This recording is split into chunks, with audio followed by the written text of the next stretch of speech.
our eyes looking forward. Looking in the mirror should be an act of recalling memories and learning from our past experiences, not looking into.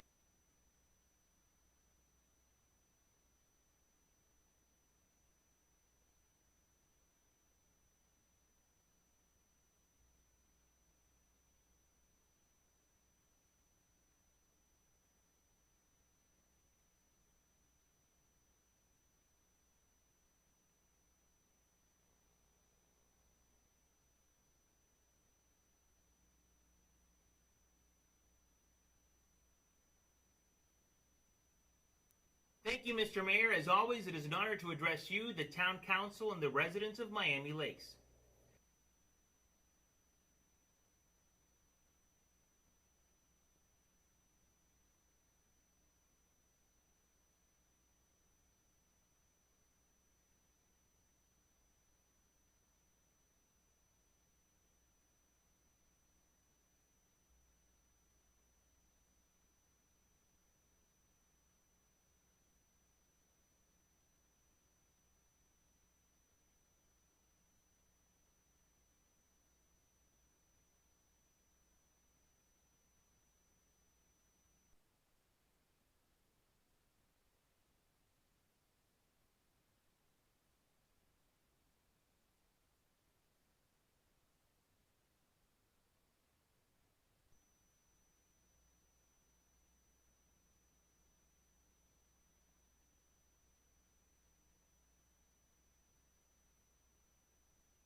Good morning, Miss Roger. Can you hear me? This is Herman.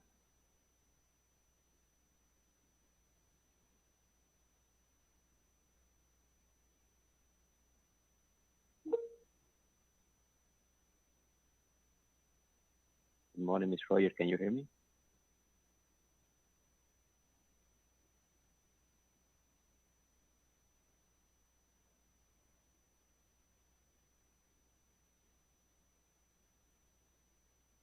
Morning, Miss Roger. Can you hear me?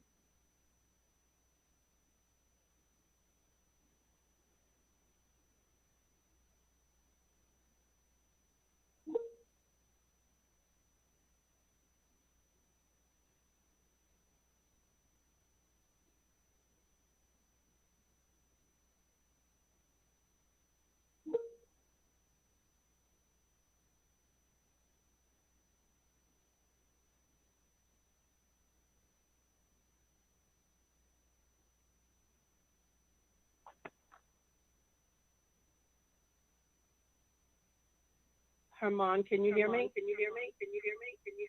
There we go again. Miss Harry. Yes, I have you. I can hear you. Can you hear me? Yeah, but we're getting an echo. So No, what am I I supposed just to do mute your mic, so there is no echo anymore. I can hear you good. I forgot what we did last time. No, we're good. We're good. We're good. I just mute your mic and I have your phone hearing from your phone. Oh no, we got feedback. Yeah.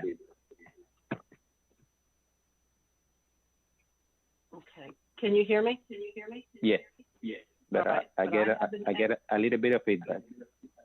Right. And so we did something with my computer that eliminated that. Let me see. What is what we did? I think you need to put it in mute.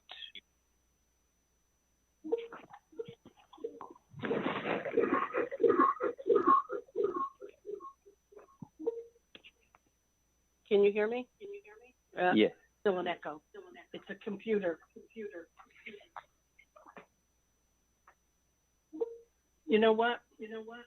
We're going to do what we did last time. I'm going to turn the computer off. But how you will see the people? I got a good ear. I know the voices. Okay. Right? Won't I hear them through my phone? I think the only thing that you need to do.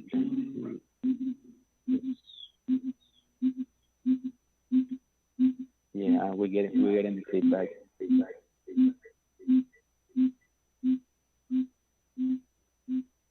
Let me try something here. Good morning, everyone. All right, select the microphone. That's what we Good morning, Miss Barrosa.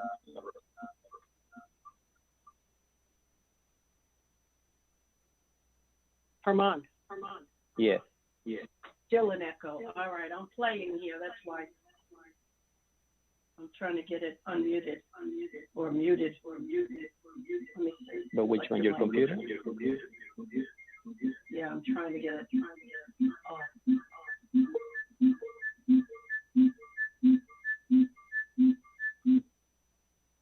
Okay, let's try that. Can you hear me now? Perfectly. Great. I figured it out. Don't ask me what I pressed, but I figured it out. For today. Good job. Today. All right. Yeah, it's something with the computer left side of the screen. But can you see the screen? So you see in your computer? Hi, Rosie. Yes, I can. How are you, Nancy? I'm glad you can see me. You look like a phone. I love it. Good. Good. We're good. I jump around a lot, so this is going to be a wild and crazy ride right now.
Good morning, everybody.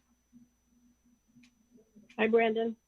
Just give you guys a heads up. We're going to wait a couple more minutes to see if we can get the rest of the committee members on the meeting. And just as a heads up and as a reminder, this will be a live meeting to Facebook and YouTube. So just as an FYI reminder for the committee meeting, all right?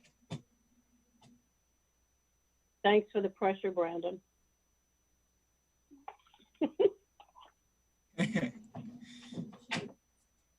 And I will be sharing my screen for you guys to have access to the so you guys can easily view the agenda, the meeting agenda, as well as when the discussion comes up of the budget. I will have that on my screen. So as you guys speak of it, you have it on my screen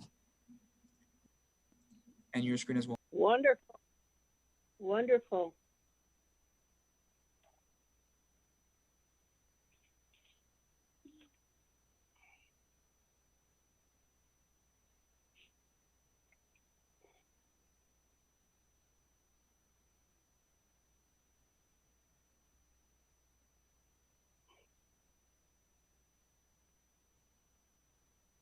Brandon, can you hear me?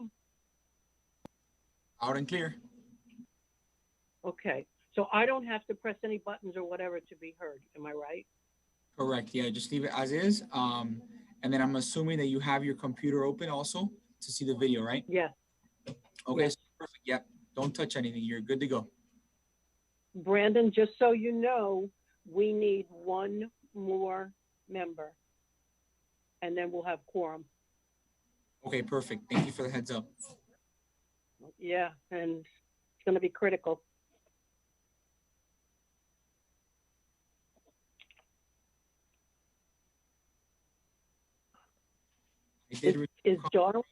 I did receive confirmation from Jorge Pena, George. He is with me, so that would be the final member to make quorum. Okay. Okay, and we have Darwin already, right? Currently, you have Rosa, you have yourself, and you have Chief Cardeso with Miami-Dade Fire Rescue. Okay, so we're waiting for Darwin. Yeah, and stay on the Zoom. So just give it another 5 minutes, Nancy, and then we'll go. We'll start the meeting. Yeah, it's critical that we get those 4. All right, thank you.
Can you guys see my screen? Yes. Do you see the agenda? Yes. Okay, perfect.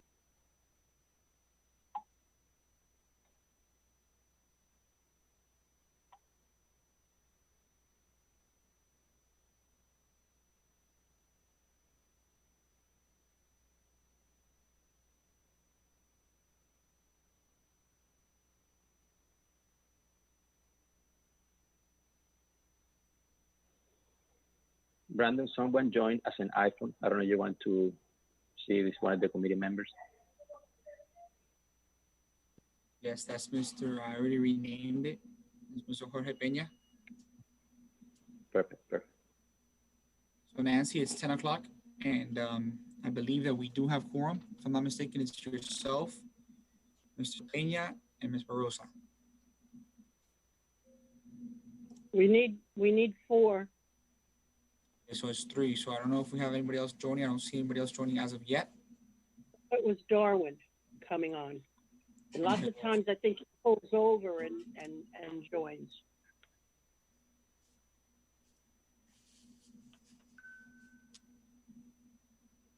Ding.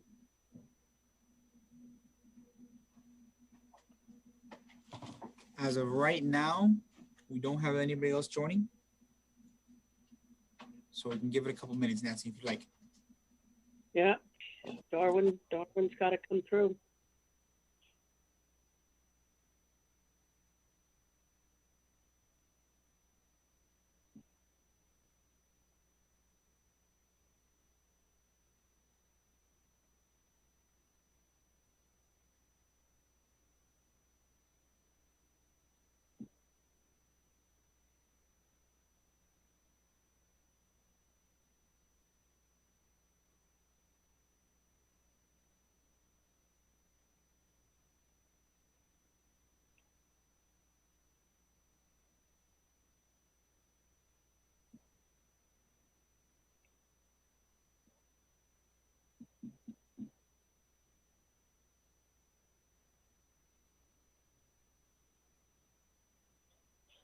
Brandon,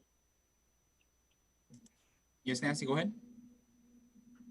name the names again that you said were on. As of right now, you have yourself, Mr. Mhm. and Rosie. All right. The second name. Chief, the and one we have before Chief Rosa? Chief Cardeso from the Miami-Dade Fire Rescue, but that doesn't count towards quorum. Right. And the name you named before Rosa, you cut out. George Peña, Mr. Peña. Oh, okay, good. Okay, great. Yeah, I told you he had confirmed with me. Right. Just waiting to see if anybody else joins to make quorum. Okay. So we'll give it another couple minutes. Okay.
Good morning, Darwin. All right, Nancy. So we got we have Darwin on, we have George on, Rosie, and yourself. So that'll make 4 committee members. Yay. Yay.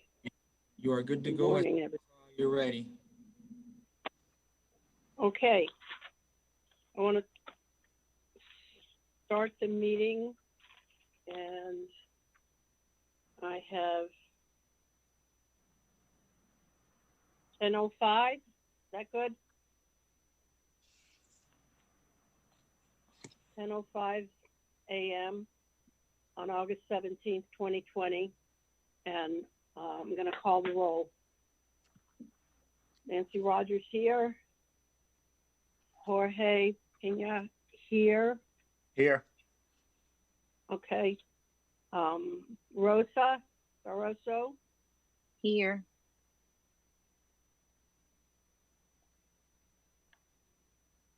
and Darwin Villavicencio.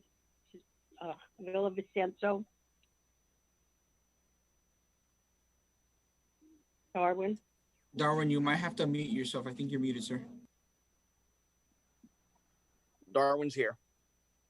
Okay, and Fire Department Representative Chief Danny Cardoso. Still here, ma'am. Thank you for waiting. And do we have our police representative, Juan Rodriguez? I do not see him on the call. No. Okay, okay, good. Well, we're going to get started, and we did roll call. Are there any public comments? Okay. And do I get a motion for the adoption of the minutes from July? No, not July. June. I'll motion for approval. That sounded like Darwin. I don't have It's George. George. Okay, I'm sorry, George. I'll make sure to look at my screen from now on. Okay, so George is accepting the minutes. Do we have a second? Darwin, Me. second. Thank you. Nancy, just to let you know, we have committee member Luis Lopez now joining us on the call. Oh, good, good, good. Louis, Thank you, Louis.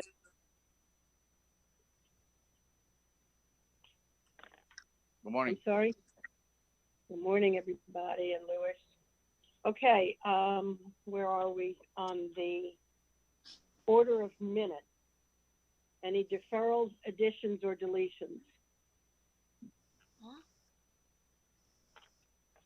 Does anyone else have any? Because I think what I'm going to do is we're going to jump around a little bit, because the most important things on this agenda and today's meeting is the transfer of the money. If we don't transfer this money and use it, we're going to lose it.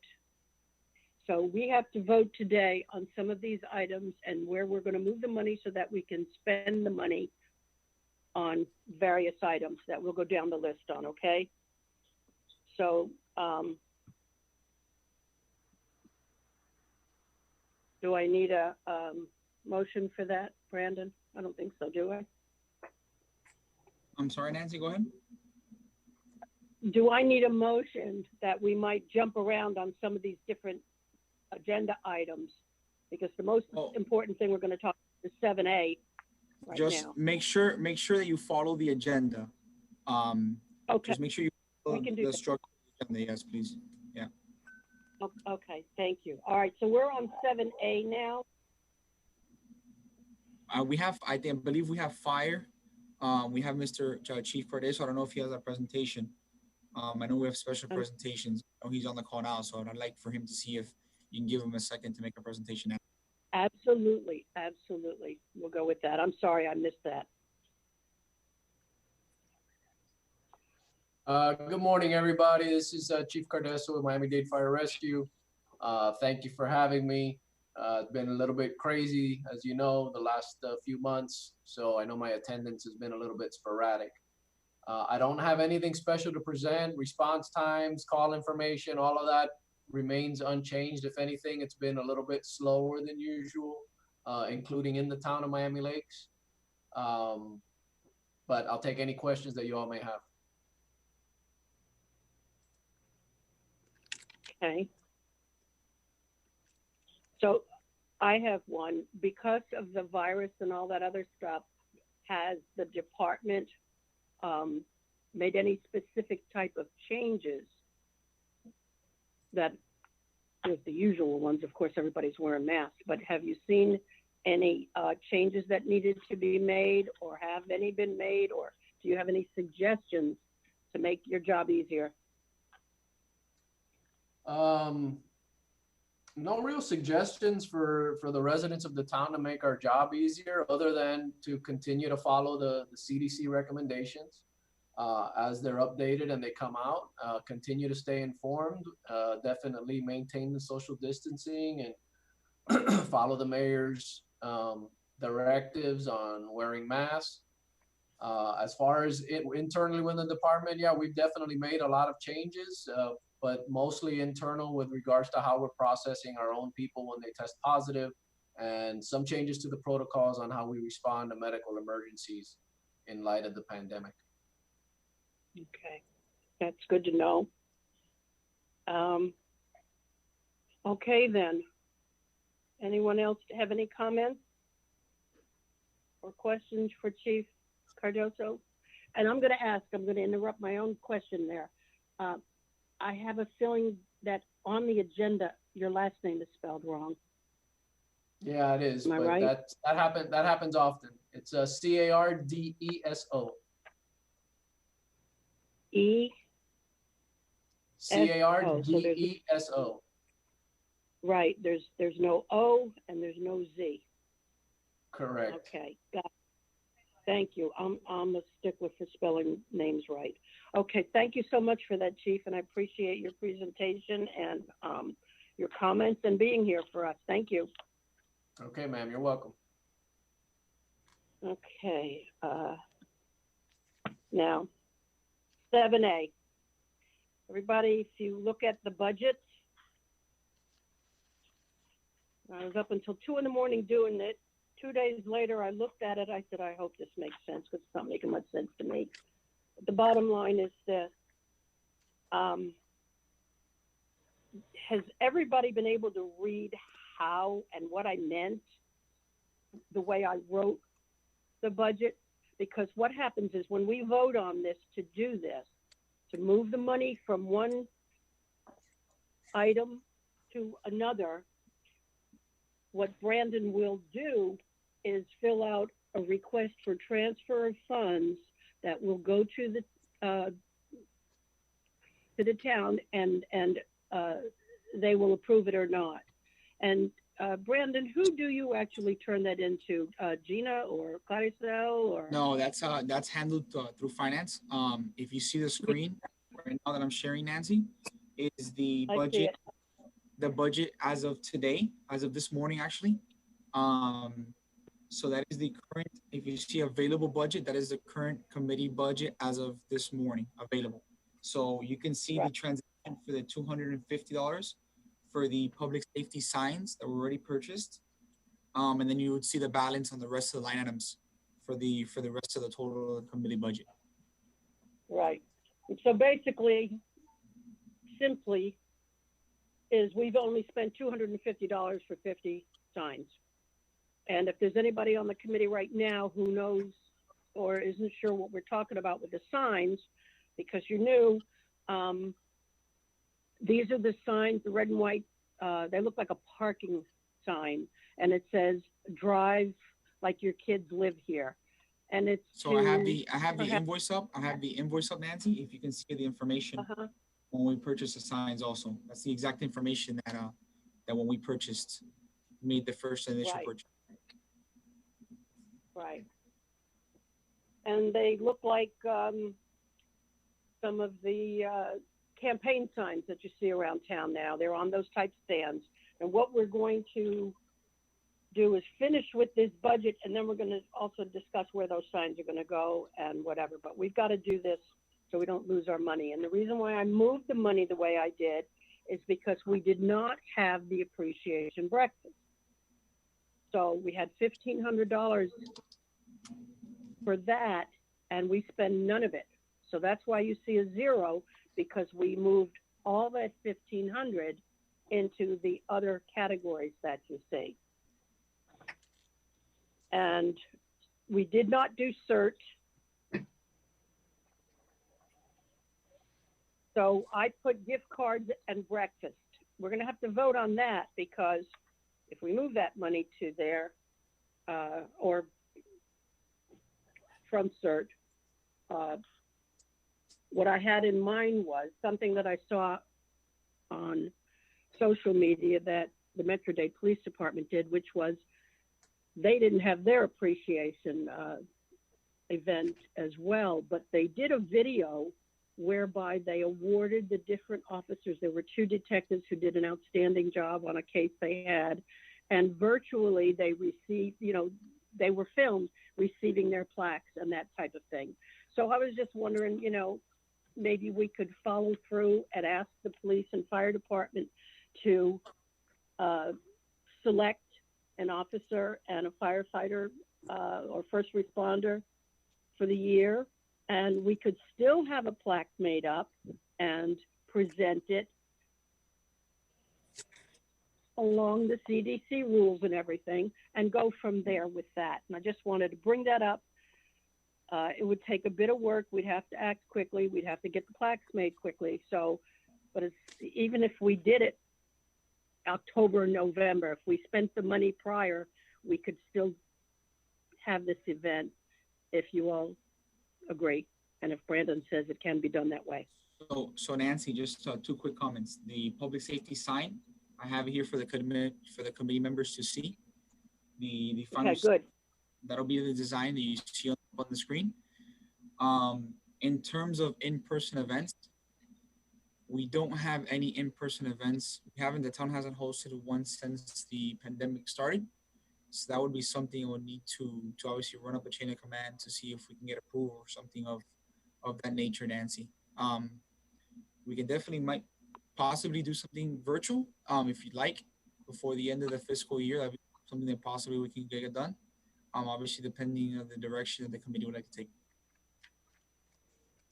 Can we get a motion perhaps to give Brandon another job to do and check with the chain of command in regards to that being a possibility? Because there's no sense in ordering plaques if we can't do that. And by the same token, sometimes somebody who gets nominated for a plaque is retiring and that person loses out altogether. That's why I was bringing this up now is, I don't want to skip a year. So does anybody else have any comments? I think we should still do it, Nancy, even if we can't do it virtually. I think the officers and the firemen deserve the award. The only thing is, let's find out, like you said, that person's not retiring. No. Well, yeah, I see what you mean. But you know what? The first one I ever saw presented was to Rose Vieira with the police department, and she was retiring. And she came to the appreciation breakfast. She was still in uniform, and so apparently we caught it in time before she actually physically retired. But I think even if the person's retired and we just do something and present a plaque, to me it's worth it. Police and fire in my blood, so yeah, I agree. Just putting this out there for everybody else. I don't want to skip it. No, I agree with you. Okay, so can I get a motion in a second then that we look into it? Darwin, second, Nancy. So Nancy, just to clarify, this is giving me direction to look into a possibility of the public safety appreciation breakfast, correct? Virtual. Yes. Okay. Can you get a second? Darwin seconds, Nancy. Darwin seconds the motion. So who made the motion? Me? Did someone else make it, or did you take my motion? Did you hear me, Nancy? It's Darwin. but he did the second, so the motion was made by me, is my question? Okay, motion was made by Nancy. I didn't know if I could do it or not. And second, for a virtual police and fire appreciation plaque. Yeah, Nancy, let's just, Okay. once you finish with this item, just make sure you follow the agenda, because I know we kind of jumped to C on that one. I Let's know. just make sure we go down. Let's just make sure we go down the agenda. Okay, well, 7A1 kind of mentioned it, so that's why we jumped in to explain. All right, so we're good with half of 7A1. The other half of it is purchase 100 signs. Now, we've already purchased 50 at $250. They are in. We'll talk about the distribution of those later. But now, with this adjusted budget, we would purchase 100 signs, which would be $500. And this way, we spend the money we've been allocated, and hopefully there will be a big response on having the signs in the pocket parts and whatever. And I need approval that we will purchase those 50 signs, 100 signs. Anybody have you got to have a motion first and then discussion. If you're making the motion, I'll second it. Is that George? Let's just have clarity, Nancy. Just whenever you go to have a motion, just repeat it for the rest of the committee as well as for me for clarity, Okay. right? Thank you. Thank you for clearing it up. Okay, so I make a motion that we order the 100 signs, $500, and we'll just handle the whole thing. 2 plaques at $199 for the virtual award presentation. I'll second it. Okay, thank you.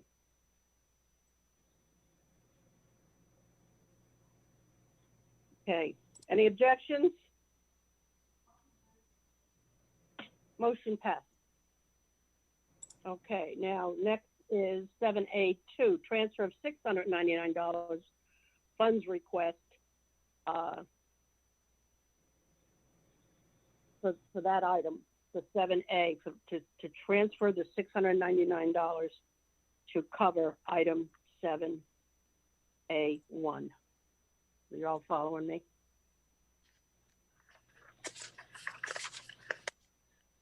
See, we had to vote to do the thing, and then we had to vote to move the money to do the thing. So that's what correct. 7A. So just for clarity purposes for the rest of the committee members, I know Rosie's new, kind of explain the process. So how it works is the actual motion of making the decision to purchase the signs has to be voted on, and then the transfer of funds has to be voted on as well. So I can go ahead and move in that direction to get the funds moved from one line item to the another. And then we can go ahead, and once that transfer is made, I can go ahead and move on with the purchase as the committee voted on. Okay. Perfect. And, Thank you. and you know what I do? I'm going to, once we agree to do it, I will include in my motion the amount of money to be transferred so that it's one vote. Is that okay to do it that way? Yep, that would be much easier. You can do it that way. Yes, ma'am. Okay. All right, so I am going to do that from now on. All right, we need to vote on 7A2 because we didn't do it in the original motion to transfer the $699 funds for the purchase of the signs and the 2 plaques. Do I get a second? I second it, Nancy. Thank you. Anybody object? No objections, motion's passed. Second. Okay, now we're on 7A3. Wait a minute.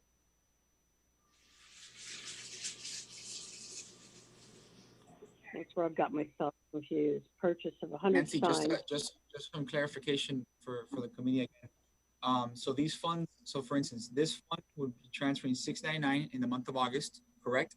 and then the purchase of the Mhm. first 100 signs would be made this month, as well as the first two That's it. plaques. That's, And then that's it. That's, after the second meeting, after in September, I'm sorry, would be this next set of purchase of 100 signs, as well as the sign of the banners and slash plaques, which will be made, as well as the transfer. The transfer and the purchase vote will be made this month, just to have them done for August and September. But then the first purchase will be made this month, and the next purchase will be made in September. Correct, right? right. That was where I Right. confused myself. That's why at 2 I in the figured I'd morning. just make that clarity so- for the point of the committee. Okay, perfect. And me. Okay, so basically now we're just voting on the same thing, and that in September, like Brandon said, he would put in the second request for the remainder of the money in order to cover everything. So do we need, I make a motion. We have a second. Darwin seconds the motion, Nancy. Thank you, Darwin. Any objections? Okay, hearing none, that is passed. 7B. Now, this is the distribution of the total of 250 safety signs. Okay, we have several methods. I really liked the way the mayor's backpack event went this past Saturday. People were required to register via Eventbrite. We had the kids' names, we had the people's information, they drove up, they got their backpacks.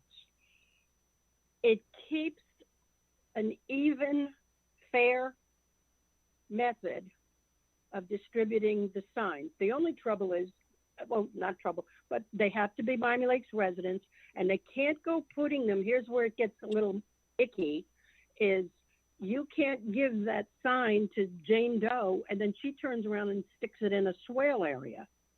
This is where we have to control where that sign is being placed, because there's a lot of places it cannot go. You go in front of people's properties, on the side of their properties. No swale areas. Chairwoman, when you get a second, I'll Yeah. go ahead and give you my recommendation to the committee, if you like. Please. Okay, so I did my work internally in terms of speaking to buildings, speaking to code enforcement, speaking to public works. I spoke to a couple of departments, as well as Parks and Recreation, as well as the Communications and Community Affairs Office. So the best recommendation that I got in terms of the signs, for liability purposes, as well as for the purpose that we do have the Public Safety Committee sign on it, and the sign was paid with taxpayer money. The easiest way would be of distribution. The idea that I had mentioned to Chairwoman Nancy Rogers was that we would get those signs and we would put them in each of the parks, because ideally that's the idea behind our town, is we have 105 pocket parks. So the community plays and the children play in each of these parks. That's the idea behind the signs, is to keep the children safe for the community. And the idea that the town was built around was having a pocket park in each of the neighborhoods. So the idea that I was recommended by the Parks Director was to have a sign in each of the pocket parks, as well as the major parks. So that'd be Picnic Park West, Royal Oaks, Miami Lakes Optimist, and then it would be the rest of the pocket parks. And then what we would do is we'd handle that with park staff. So park staff would distribute the signs on each of the different pocket parks, as well as the major parks, and they would be put in an area where code enforcement would give us the green light, and wouldn't be an issue of we put them in a swale and then they remove the signs. It would be something that we put it one time and we won't have to move it. We try to make it as visible as possible, put it as close to the street till we can. But we'll make sure that won't be an issue with code.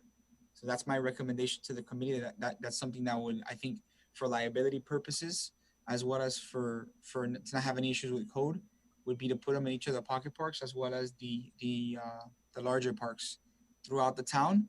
And then once that process is over, we can always figure out, because that the signs will be purchased already. So the signs aren't going anywhere. So once the signs are distributed throughout the town and the parks, I think that the committee can make the decision to how to move forward on the rest of the signs. That's my recommendation for the committee. So you guys can just go ahead and I think that's our first time out. I think that's the safest way to go. I'm not 100% crazy about it, but I think it's a good compromise. And like you said, anything left over, we can decide then if we need more for next time. I think that's a good first time out option. So I'm going to go ahead and make a motion that we follow that process. And if we get a second, we can have discussion. I'll second it, Nancy. Oh, sorry. No, go ahead. Go ahead. Okay, so Nancy made the motion, Rosa made the second. Do we have any discussion? Any other ideas? That's a good way.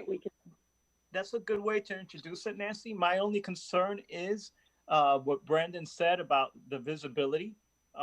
Because if it's put like by the clubhouse at Miami Lakes Optimist, it won't be seen by the street. So finding a strategic place in each park, I think is going to be the toughest challenge. That's probably Nancy. the only park I'm familiar with. Go ahead, Brandon. So I will be having a meeting soon with the Parks and Rec Department as well as with code enforcement to get the final details of where we can and cannot put them. I know we can't put them on the swales, but I know we had discussed it, like Nancy and I had spoken, that we would like to put them somewhere by the road, obviously, for Correct.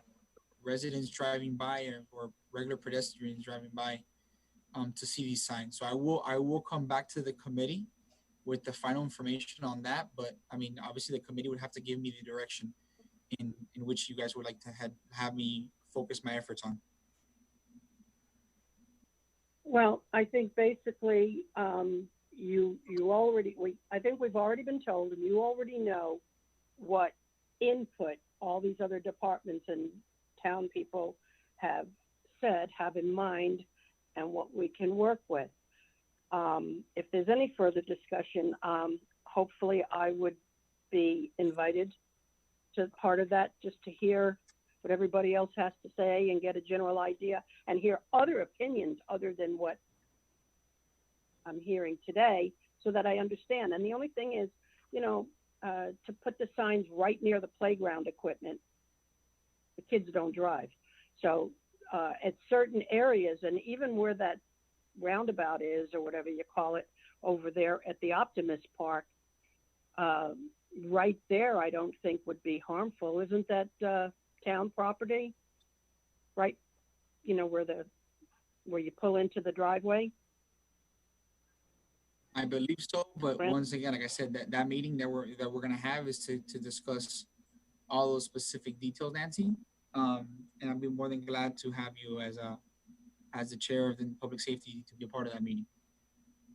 I feel like I want to be there, not to intrude, but I want to be there because on the outside, if somebody comes up to me and says, "Hey, I want one of those signs," well, you can't have one because, and I want to be able to explain the process and understand it better. So if Not a that's problem. okay, Perfect. that's Perfect. all I've got to say. I think it's a good plan for now. Sounds good. Brandon, Yes, sir. could you find out? I don't know if the signs that have the speed limits are town signs or county signs, but could you find out if we could put it like maybe a couple notches below the speed limit sign? Because those are obviously always by the street. If you're talking about stop signs, I believe I already talked with Carlos Medio, and he said those stop signs at intersections or whatever, they're county property, and we would not be able to attach a sign to it. And besides, the our speed signs limit? don't have capability. How about the speed limit sign? Imagine they're also the county. I don't think we're paying. That's also county Okay. signs as well. Yeah. So, okay, can we call a vote on that one? Any further discussion? None. Okay. All approved of the plan to distribute the signs through the pocket parks and it be the responsibility of Parks and Recreation. For accountability purposes, that's the most important part of that. Do I hear any objections? None? Okay, pass.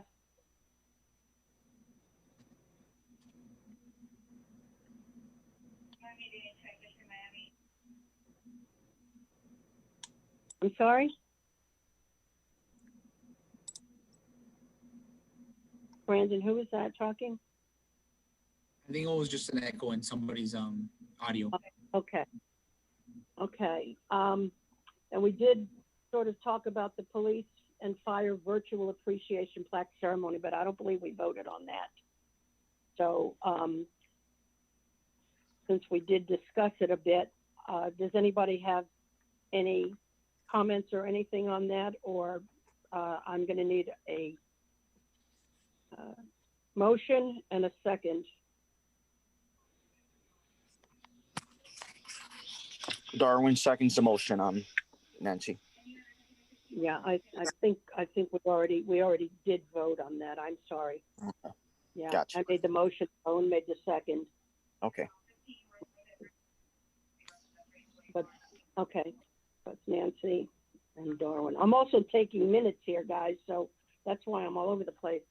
All right, D. Oh, here we go. 7D. We support Blue. This is Mayor Sid and Roberto Alonso's project. They approached me. Well, Roberto Alonso called me regarding having We Support Blue painted on the road near the police station. And I said that I would bring it up to the committee. I don't know much about the details. I don't know who's going to do the painting, but I did say I'd bring it up to the committee and get your ideas, and we have to vote on that.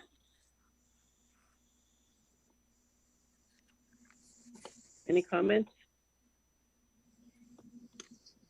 This would be in reference, Nancy, just for clarification for the committee. Okay, it's very vague in terms of what the item says. Okay, would this be Public Safety Committee is hosting that? Is it something that the Public Safety Committee would be supporting the mayor in? It's just very vague as an agenda item. That's where it kind of confuses me, and I think probably confuses a couple committee members. Because I agree. There's a lot of logistics behind doing something like this. It's not as simple as, oh, let's paint the road. You know, we have to find out who owns this road, if it's something that the town can even do, or, you know. I agree. Now, if people, here's my question or my motion, okay? If anybody on the committee right now thinks it's something we should look into, get more clarification, find out specifics, who's going to do the painting, what road is it going to be, do we own that road, does the county own the road? There's a lot of questions. And the person who called me, I was in Lighthouse Point and you know, didn't have much resources and whatever at the time. So should we discuss it? Or if so many people say, look, this is a hot potato, or this is a great idea, I just want to hear what you guys have to say, and then I can follow up on it. But I can't do it on my own, and I know I'm not giving you much information. So that was all that I had on the issue and to accomplish by today. Nancy? Yes. Obviously, being in law enforcement, I support the blue, but I agree with you. I think we need to get more information, because if the opposing side wants to paint their slogan on a street town, now, is that gonna, I mean, we can't block them. I mean, there's a lot of information we need. And as a reference to Councilman Dieguez's presentation to the council, this is something that I have to kind of dig in internally in the town's end. You don't want to open the Pandora box, I guess is kind of how he said it in the council meeting. So that's something that I have to do more research on my end, and specifically internally, in terms of what can get approval, what can't get approval. So that would be something that I would have to speak to town staff as well as the council, and to see what direction everybody would like to go to. Obviously, based on the committee's recommendation, I'd move forward on what you guys want to do. Well, I'm going to weigh in. I'm going to tell you how I feel about it. I think it's great. I think we all support the blue, most of us. And I think it's a Pandora's box. You put that on the street, and then somebody else is going to want to put something on their street, and then the fire department is going to be left out. You know what I mean? It's just too muddy for me right now. I could put bumper stickers all over my car to tell you all how I feel, but for the town to do that, I don't know. There's another town in another state that did this, and I think that's where the idea came from, and that's why they called me. But I'm going to tell you right now. It's actually in our state, Nancy. If I'm not mistaken, it was actually in Tampa, in our state. Was it Tampa? Okay, I'm sorry. Yeah. But at any rate, I'm just looking for an opinion from everybody. Do you want Brandon to get more information on this, or can you outright, like I did, say I don't think it's a good idea, or I think it's a great idea? Getting more information won't hurt, but I can see the opposing side. Are they going to come here and protest because we have that on our road? Our town residents going to want to write something else on another street? I mean, we can get information. I agree with that. Definitely get more information and take it from there. Okay. Do we have a motion to get more information? Nancy, I would include in that motion to put that on the next agenda. If you might as well kill two birds with one stone, put that on the next meeting's agenda to kind of follow up on that. Okay, so we're gonna table come back to the committee. No, you can go ahead and vote on it, and then mention to put that on the next meeting agenda, where I come back and give you guys a presentation of the information that I got for that. Sounds good to me. Next meeting agenda. Okay. So if you want, Nancy, I'll motion it. I'll second it. George, is that you speaking? Your head Yes, is Nancy. turned up. Okay, thank you. All right, so George, do we have a second? Darwin seconds the motion, Nancy. Okay, thank you, Darwin. Next meeting. Okay. 7E. Okay, now I got a phone call from Naeeb Hassan, who is the former chairperson of the Veterans Committee. He had to step down in order to run for councilman. So he told me he was going to put or try to get Michael Moot to be chair, but I don't know how their meeting went. I think their meeting might be on the 17th, or they already had it, but I haven't heard from him. But bottom line, again, something we're going to probably do at the next meeting, going to be close, is he wants the Public Safety Committee to participate in replacing or placing the 9/11 memorial flags on the 10th of September. I don't even know where. He just said at the park. And then he had another call. So there's something else there. And I don't know that we have enough time to even deal with this because, again, I don't know exactly what they want to do. They just wanted to know if we wanted to be involved. Those are his words. So, Chairwoman, just to give you a little side note there, the Veterans Committee is meeting today, later on this afternoon. So I don't think they have chosen another chairperson. Okay. In terms of that question that you had. Okay, so, well, then what we're going to have to do is wait till they do their thing, and their chairman might not even propose that event and participation with us. So we're just going to have to table 7E until we hear from them again. How's that? Make a motion, Nancy? I made a motion. I second it. Okay. Any more discussion on it? Okay. Nancy Rose passed until we hear from Veterans Affairs. Okay. Old business, the Explorer program. I haven't heard anything more on that, so I am going to motion that we table it. We agreed to participate with the Explorer program and to start it up again, but I haven't heard from anybody. Nobody's come back to contact us. So if we get a second, then we can have a discussion to table it.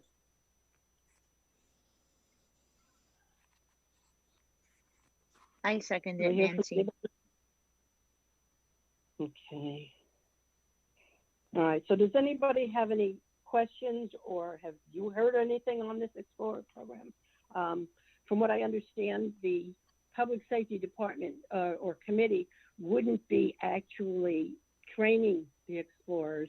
It would just be to resurrect the Explorer program, and various police agencies, whoever handles that would handle it. So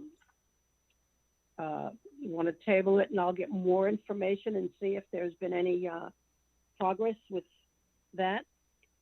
Or do you just say, no, don't try to do an Explorer program? I don't even know why we're involved in it. Okay. Anybody have any ideas or comments? I say we follow up and get more info. Okay, good. Madam Chair, I'm not sure exactly what it is you guys are trying to do, but the fire department already has its own Explorer program, and I want to say Miami-Dade Police does as well. However, I don't want to speak on their behalf.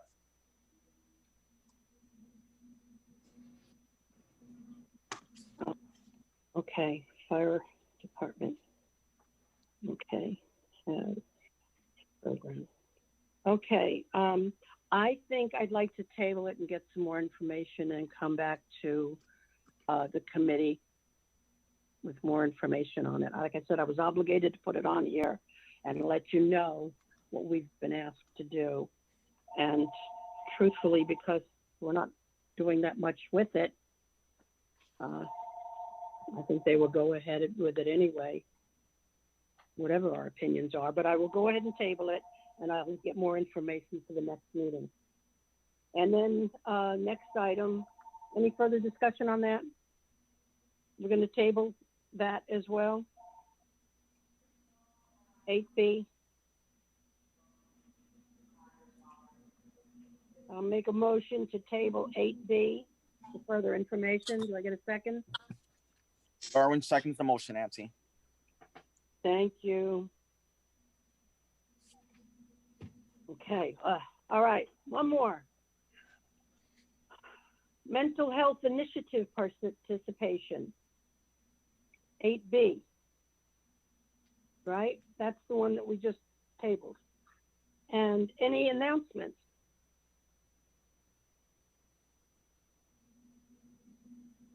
Nobody has announcements? All right. Next meeting date to be determined? I will let the committee know, as we did this month, in terms of meeting dates and availability. Chairwoman and committee members, I'll go ahead and let you guys know when our next meeting will be. Nancy? Okay, very good. Yes. Quick question. Is there any way we can do these like in the evening? When? In the evenings? Can we consider doing it in the evenings? Totally up to the town. They fit us in when they can. Like, for instance, this meeting, this was all we had an opportunity. This one today or the 27th, I think, and I couldn't 27th. So Brandon lets us know when the town has room for us. Yeah, I agree. Nighttime meetings, we'd have more participation, but Brandon is at the so I will make a note of that, Mr. Pena, I'll go ahead and make a mention of that for the next request for our next meeting, to have that in the afternoon. I know our normal meeting times are in the afternoon. Unfortunately, today we're loaded up with meetings today, so this is like the only hour that we had all day in terms of availability. But I'll make sure to make a note of that for the next meeting. Okay, it just makes it easier because of work. Yeah, definitely. No, I understand. Right. So Jorge is asking for us to possibly have some meetings in the evening, the last meeting of the night or whatever it is. Right, Jorge? Yes, 6 o'clock, 6:30. You know, just if possible. I wasn't aware of this whole process that they were kind of telling us what time we could have our meeting. Oh yes, yeah. There's a lot of committees. There are like 4 or 5 Zoom meetings a day. Am I right, Brandon? Different committees. If not more, yeah. Yeah. Wow. Okay. Okay. There being no further business, anybody? Nancy, I do have one question. Did we have any Sure. information? Remember the stuff that Josh was talking about the domestic violence and all that? No. That goes back to, I think, item never been to the 8B. meeting. Yeah, that's item 8B, I think, Chairwoman, correct? Which number? 8B or D? B as in boy, the mental health initiative. I think that goes back to that item that we haven't been presented any information, because the councilman was going to come to join our meeting, Right. And present that to the committee. I'll mention that to him for the next meeting. See if he can make it next month. I know he's busy, but I'll mention it to him. See if he can make it to the next committee meeting next month to make Perfect. that. Okay. Thank you for that. Okay. Now I hear a motion to adjourn. Motion to adjourn. George. I second the motion, Nancy Darwin. Oh gosh! Wow. We should have more meetings like this with 100 things on the agenda. Very good, guys. Thank you so much. Great job, guys. See you all. Any objection to adjourning the meeting? Got a second? And we're going to pass it. What time is it now? 10:51. Thank you, everybody. I really appreciate your time and patience. Thank you. Be safe. Thank you. Take care, and thank you, Chief, for joining us. Thank you. Thank you, everybody. Thank you. Brandon, just a quick question. By when are you guys are still gonna finalize that virtual event for police and fire appreciation? So if so, just let me know by when you would need a nomination. Perfect. Yes, sir. I'll keep fire and police as soon as we have any update. I'll keep you guys in the loop. All right. Thank you. No, thank you, sir. Take care. Thank you, everybody. Thank you. Okay.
by 2 police cars, and we attended at least 10 eateries on bike in the evening and had a wonderful time. And it was just Todo lo que es área Miami Lake, si quieres just ponerle de tu cojo, plan to 4 have it carreras, tú puedes again. tener. Arriba 500.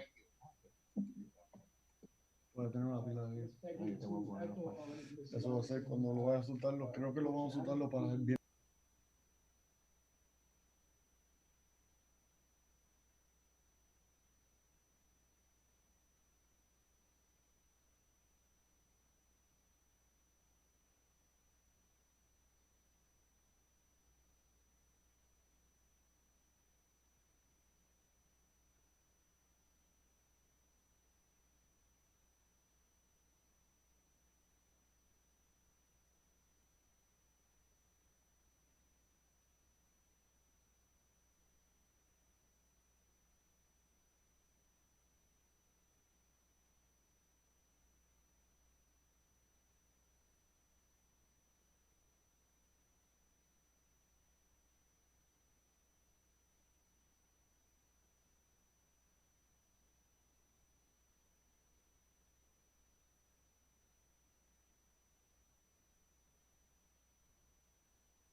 Mr. Borman, Good afternoon. I see you have two streaming. You are twice in the meeting, so you have logged into another device at the same time? No, I don't know how that happened. I've been clicking around. Maybe I clicked in twice. Okay, I'm gonna remove one of your duplicated, and if for any reason you are logged out of the meeting, go back again. Okay, I'm gonna try to just remove the extra one. Okay.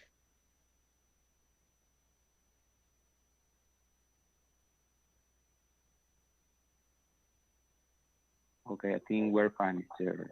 Larry. Great, thank you. Herman? Yes, sir.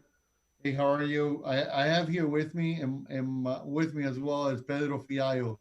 He's here with me. I don't know if you want to put my name there as well as Mr. Fiallo, which is present right there. He just didn't have access to a Zoom, so he came over to my office. Okay. You said Pedro? Pedro Fiallo. He is last name is Fiallo is the spelling. Fiallo.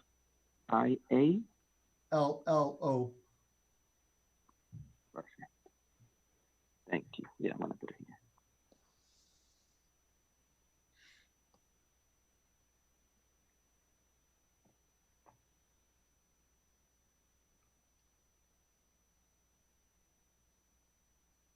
I guess good afternoon, everyone. Good afternoon.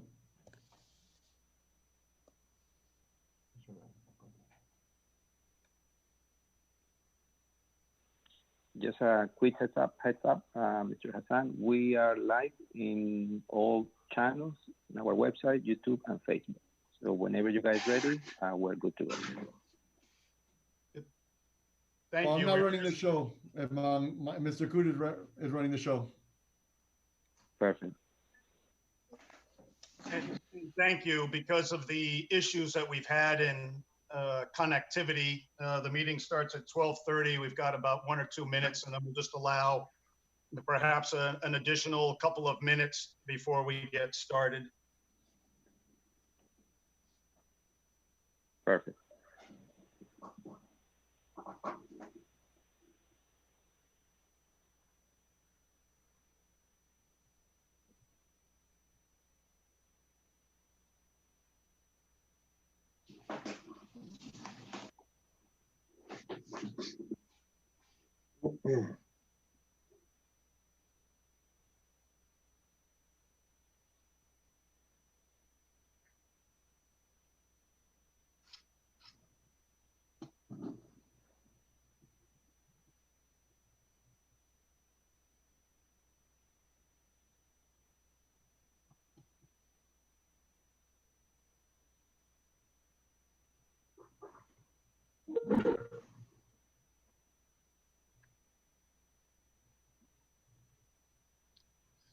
All right. Well, good afternoon, everybody. I don't know if you've heard, but I'll let you know now. It looks like we have, there's a total of 13 members on our committee, and we need to have a majority, which would represent 7 individuals. And it looks like at this time, we do have 7 individuals. We do have 7 individuals on the line. So the meeting will come to order. The time is 12:31. Mr. Cardenas, could I ask you to please take the minutes? Okay, will do. Thank you, sir. And so I'm going to conduct the roll call. If you're here, just please answer present. Brian? Pedro? Pedro Fiallo? I saw Pedro's here. Yep. Ricardo? Angel? Mr. Cardenas? Mr. Pies? Here.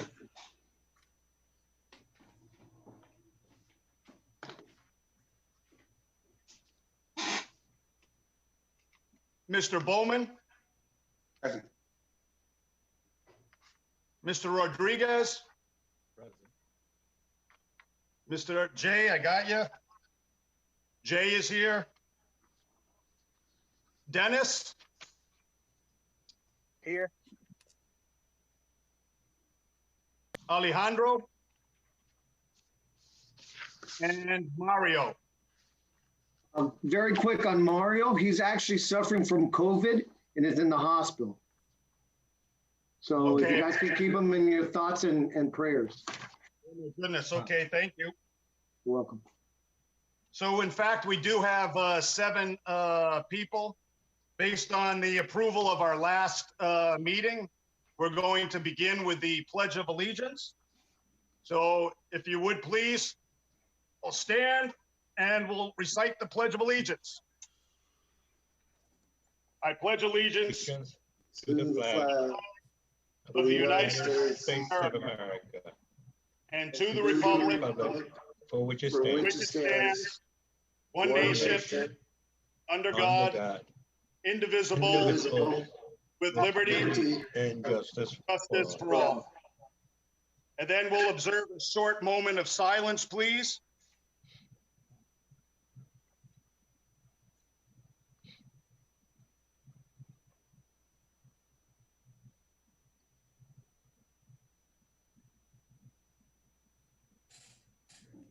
Please be seated. Thank you, gentlemen.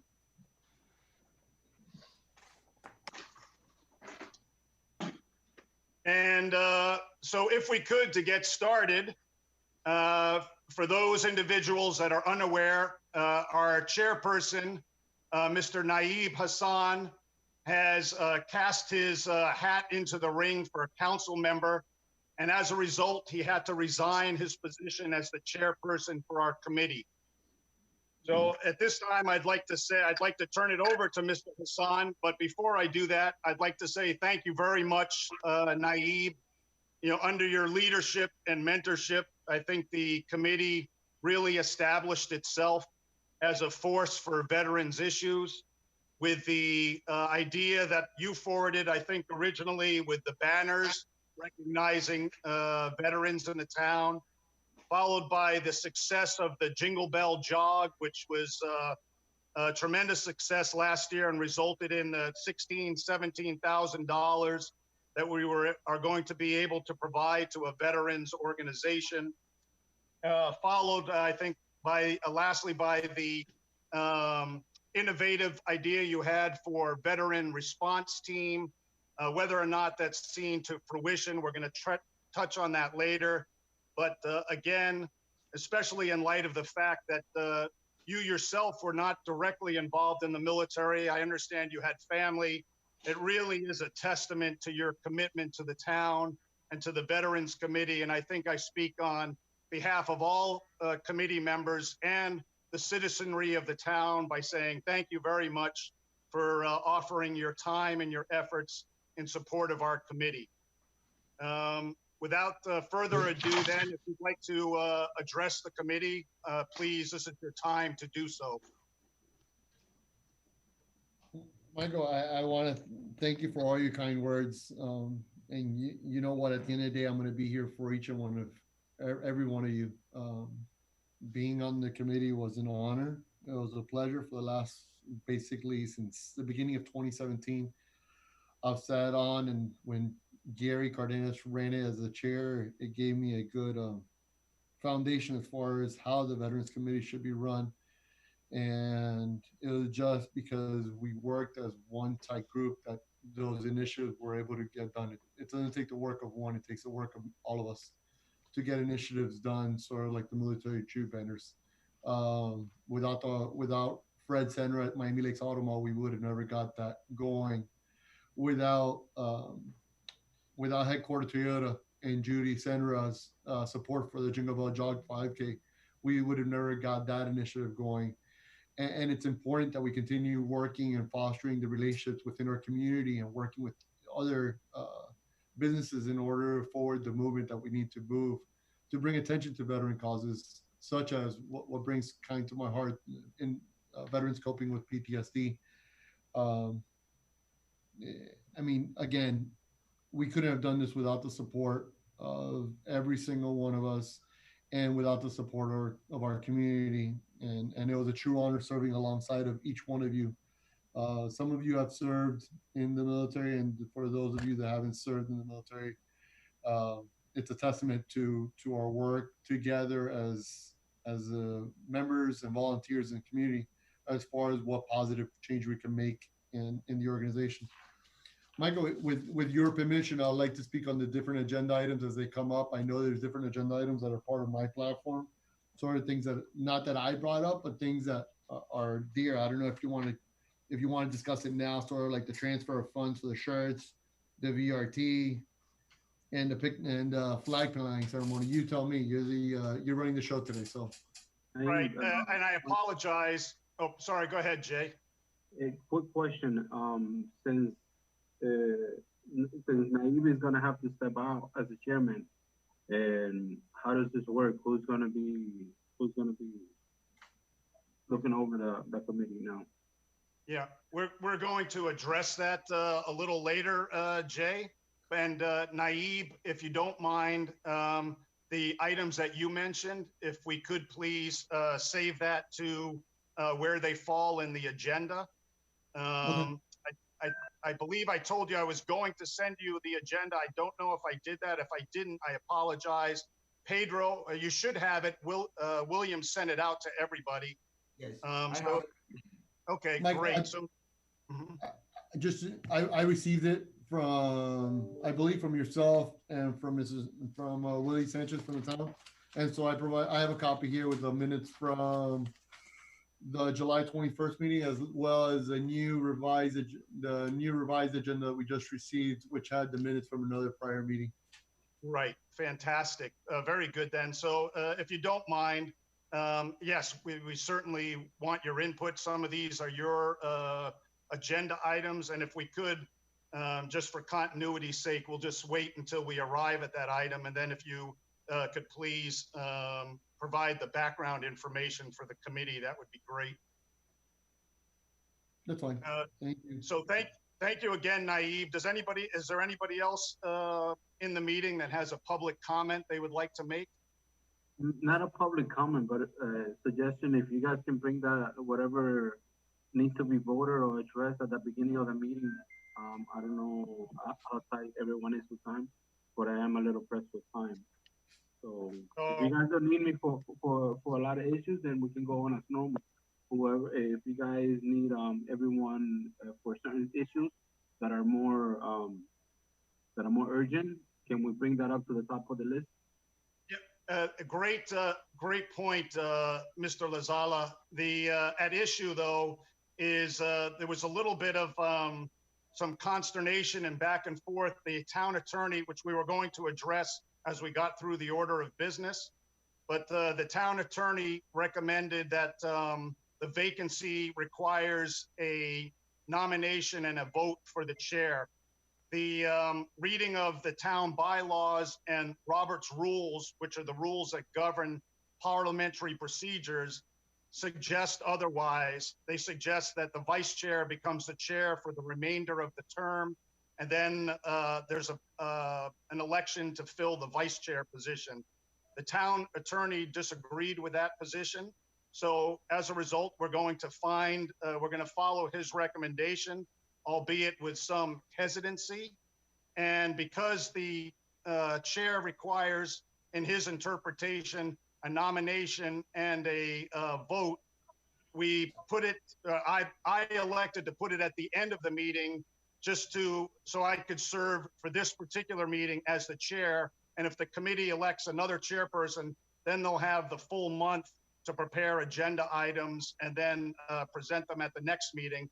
Because as soon as the vote is conducted, it's effective immediately. And so that person then would run the meeting and be responsible for the items. But without further ado, if you have to leave, we can go through it, because I think many of these items are items that we've discussed before, so there shouldn't be a lot of debate. And my hope is, if you tell us we have to leave, we'll adjust the schedule and jump to that item. But the fear would be, once you leave, we no longer have quorum because we need 7 people. And so we would have to cancel the meeting from that point forward. Yeah. I will say, Mr. Chair, that another Dennis Polo just came in a little while ago, which I don't think was in your original count. So now we have 8 committee members. No, I wasn't original. Yeah, he was. Okay. Yeah. Perfect. I didn't see it. Okay. Sorry about that. Never mind. Sorry. All right, very good then. So the order of business, if you've received the revised agenda, you'll see that the election for the office vacancy is moved down to item number C under new business. And now we're going to address the adoption of minutes as item number 6. And so I have on our agenda February, but I had some question. Did we not address February, or was Brian responsible for February and that's still an outlier? Does anybody know? That's okay. That's correct, Chairperson Mike. We have to postpone February minutes. Okay, so I think everybody then should have the June minutes and the July minutes, and it looks like we're short the February and May minutes. Is that a true statement, Mr. Sanchez? Correct, sir. Correct. We'll postpone them for next meeting.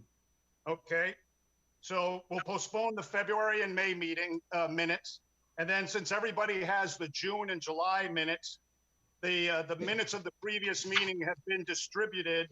And are there any corrections to the minutes? I have 2 July, not 2, I have 5 pages of minutes, and the headings, they're all July 21. Are they the same minutes, Mr. Cardenas? There's 2 sets of the same, and another one that it didn't print completely. Okay. So there should be the issue with the July 21, I think you just got a duplicate copy. I know that I did. And so there was no changes reflected in either the first copy once compared to the second copy. Okay. So, and then you should have gotten a June as well. Yeah, that's the one that I don't have. Okay. Gary, please look at your email today. It wasn't uploaded correctly. You should have it now in your email. Okay. Okay, because I had looked and. All right, so what we'll do then is February, May, and June minutes we'll put off until the next meeting. And if there are no corrections for the month of July, the minutes are approved. But we have the June minutes. Why can't we just vote on those? Do we have them as well? Yeah, I received an email 11/17 with the June minutes. Yes, there should be the email, Mike. Yeah. All right, I'm just going to check. All right. If in fact there are no corrections, please take a look at your email and look at both June and July to see if, as you go through it, if there are any corrections that you'd like to be made. And we'll just take a couple of minutes to look over it.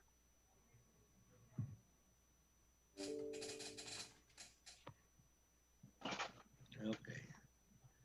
That was was that the 11/18 email where the others came in? Yes. It was attached and okay, it was added. It was another email after that. Okay, I got it. I'm looking at them now.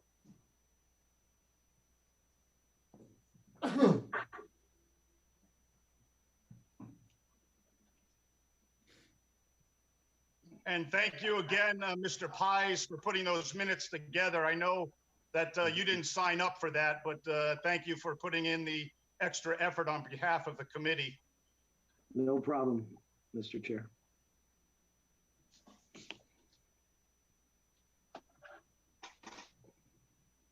Committee members, I just want to make sure that we know Ed Rodriguez is on the line as well as us. Thank you, Ed, for joining us from the state of Florida. Of course, happy to be here. Good to see you, sir. And thank you for keeping us updated on both ends, okay? Absolutely.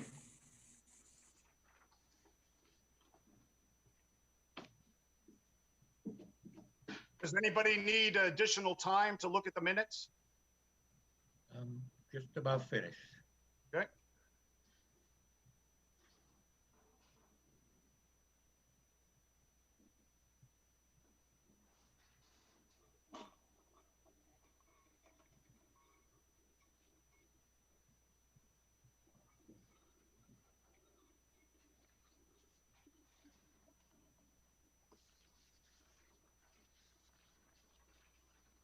And while Mr. Cardenas is looking at those, I'm going to provide some information to the remaining members of the committee. There's you should have last week gotten some rules that govern our committee meetings. They're called special bylaws, and that will be attached to an email that Mr. Sanchez sent out. In addition, it's only a couple of pages. But in addition, the lion's share of parliamentary procedures can be found in a document called Robert's Rules of Order, newly revised, the 11th edition. And so as we provide motions and we vote on different things, all of that can be found in Robert's Rules. They have, it's an 800-page document, but they have a couple of references that break it down into one cheat sheet, a small handbook. So, you know, as we're conducting the meeting, you know, not being a parliamentarian, I'm going to use the book. I got it a couple of weeks ago. And so if I don't get it exactly right, please don't be afraid to call me out on it, because, you know, I probably just don't know. So that the meetings flow a bit better. Perhaps, you know, if you want to get it, if you have an interest, that's how all these meetings are run when they provide motions and we vote on different things. It's largely in accordance with this Robert Rules of Order, newly revised. So having said that, Mr. Cardenas, I believe we're waiting on you if you need some additional time. Yep. Right. No, I got it now. Okay. On 6D as in Delta, it says block instead of plaque. They're minors. And also the name of Larry is misspelled, Bowman instead of Borman. I like Bowman. I did that just for you. That's Thanks.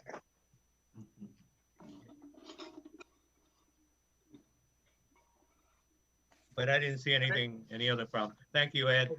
Thank you. Okay. No worries. Thank you, Ed. I know you're busy, man. No worries. All right, so we've made those two corrections. Are there any further corrections? So if there are no okay, if there are no further corrections, then the minutes are approved for the months of June and July, and the outliers then are February and May. Mr. Chair, I would like to remind everyone that May there was 2 meetings. If you remember, there was one, I believe, on the 14th of May, and that got kind of the technology crashed. So those minutes were approved. The May 22nd minutes are the ones that we're missing. Okay. Thank you, Mr. Sanchez.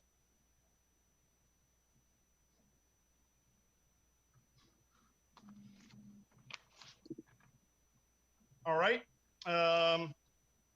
So then we move on to presentation and announcements. I don't think we have any, but I'll defer to the floor. Does anybody have any announcements that won't be covered in old business or new business? If not, then we'll move on to number 8, which is 8A, which is plaques for our sponsors. And I think, Dennis, you were going to source pricing. Yeah.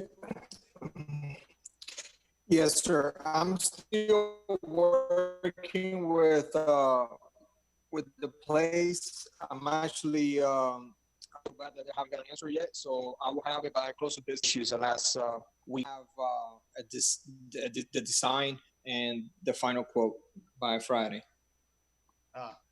And then, Mr. Sanchez, do we need 3 quotes from 3 different locations, or is 1 sufficient? No, we don't need 3 quotes. Okay.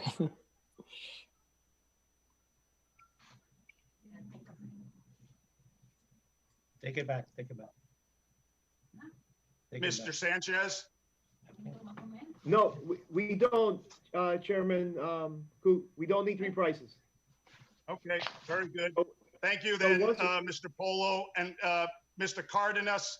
So Yes. Mr. Polo indicated that he would provide the quotes by Friday to to the town, yeah?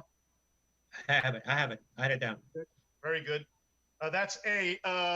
Item number B, or sorry, item B is transfer of funds for the shirts. This has been a long-standing issue. I think there was a couple of things we were waiting on. Mr. Sanchez, could you please provide us an update?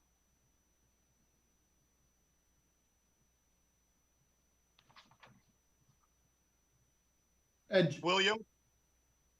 Mr. Coot, just so you're aware, all we simply had to do was sign off on the paperwork, so that's why it's placed on the agenda. We had already approved to pretty much do the transfer of funds, but it simply had to be placed on the agenda so that the document can be signed off. That was at the direction of the William Sanchez, that this be placed on the agenda just to approve the transfer of the funds for the usage of the shirts. So whenever he gets on, he can basically direct you. Right. Thank you, Mr. Hassan. Although it might be worth mentioning, we have a few additional committee members since we started this process, and I don't believe all of them have provided their shirt sizes. So that's going to be another issue.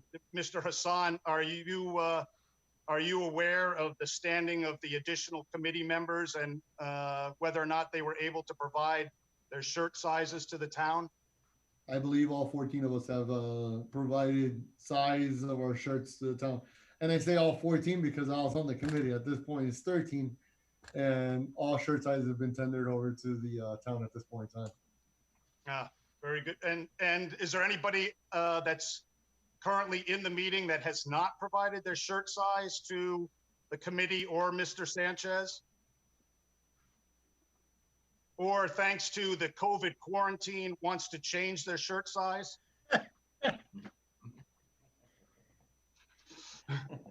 No? All right, very good then. Moving on to the next order of business. It was the Miami-Dade Police Department training and the Veterans Response Team. I can provide an update. This was an initiative that was forwarded by Mr. Hassan.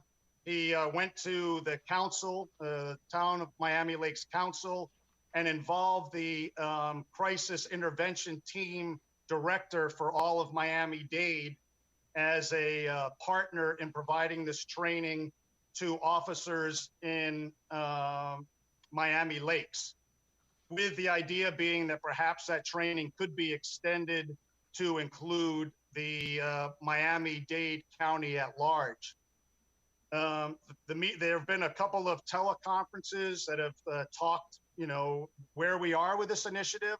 And interestingly, the CIT director went back to take a look at numbers, because before we identify there's a need, we need to have a baseline, which is where are we at in reference to the number of veterans who have had interactions that required a crisis intervention team. And which might be a testament to the work that the police are already doing. But of the 7,500 documented CIT crisis intervention team responses, 50 of those were veterans. Now, we don't know if that number has been underreported, which is something the director for CIT training owes us an answer on. But currently where it stands was she was very interested in adopting this training until she went back through and did a filter of her results and found that perhaps the need was not as great as originally thought. But it's still an outlying issue, but that's the update. And Mr. Hassan, do you have anything to add? The one thing I will add, I spoke with Councilman Luis Goyazo last week, which discussed it with Major Ruiz. And Major Ruiz was going to take it to his superiors to work it up the chain of command. Although the numbers may seem that they're minuscule, the it seems that we have support from the court system, which is the individual which had partnered up with us from NAMI, which is the organization nationwide, as well as Dr. Joshua Thomas, which is from Delaware, which provided us the information regarding his services out in Delaware and what his services provide. I think you hit it right on dot. The numbers seem to be possibly understated, but nonetheless, the need is there. We can simply save one life. That's the importance of what VRT stands for. It's there to be at any minute should a veteran need support and a veteran police officer responds to the situation.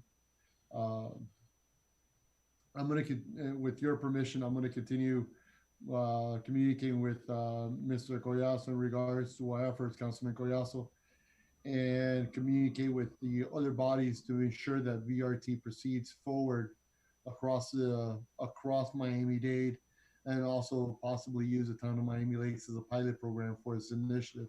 So I'll leave it with that. Yeah. Mr. Chairman, if I may, as far as this 7,500 members and only 15 veterans, there's no way that that could be accurate. I have met over the years police officers in the town, some that have come in, some that have gone, who I've talked to, and they were veterans. And they're more than 15 right there that I've spoken to.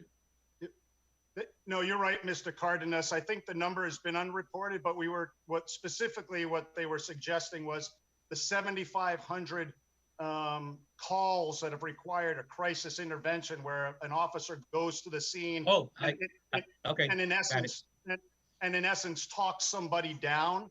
And so the notion is that somebody who is a veteran can perhaps connect with a veteran in crisis better than somebody who is not a veteran.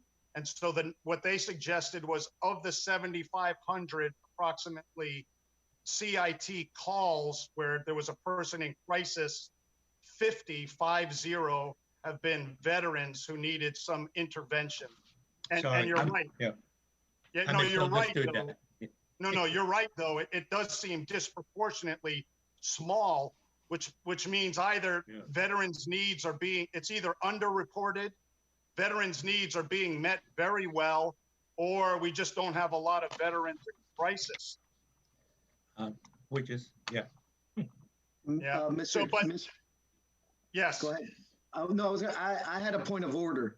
I think for a line item 8B, a vote has to be taken under the rules to be able to spend that money. And I don't believe a vote was taken to spend the money on the shirts. Is that correct, Willie? That's correct. That's correct, Ed. And we have to make a motion to transfer $237 is what's needed. Okay, so yep. Do we have a motion to transfer $237? I'll motion.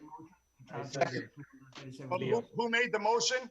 I did, Mr. Chair. Pies. Pies made the motion, I seconded. Okay, Mr. Pies made the motion and Mr. Rodriguez seconded it. All in favor, say aye. Aye. Any opposed? Okay, Mr. Cardenas, all members approved. It was unanimous with 8 ayes. Got it. Thank you. Thank you, Mr. Pies. You're welcome. That was about because the minutes here. We'll move on. Yeah. Very good. So then, without further ado, that's item C. The next item is the Veterans Day Grand Marshal update. We were going to solicit names for the Grand Marshal through a media campaign. That's correct. We still have to, now we're to the middle of August, beginning of November, the Veterans Day Parade. Something is. Go ahead.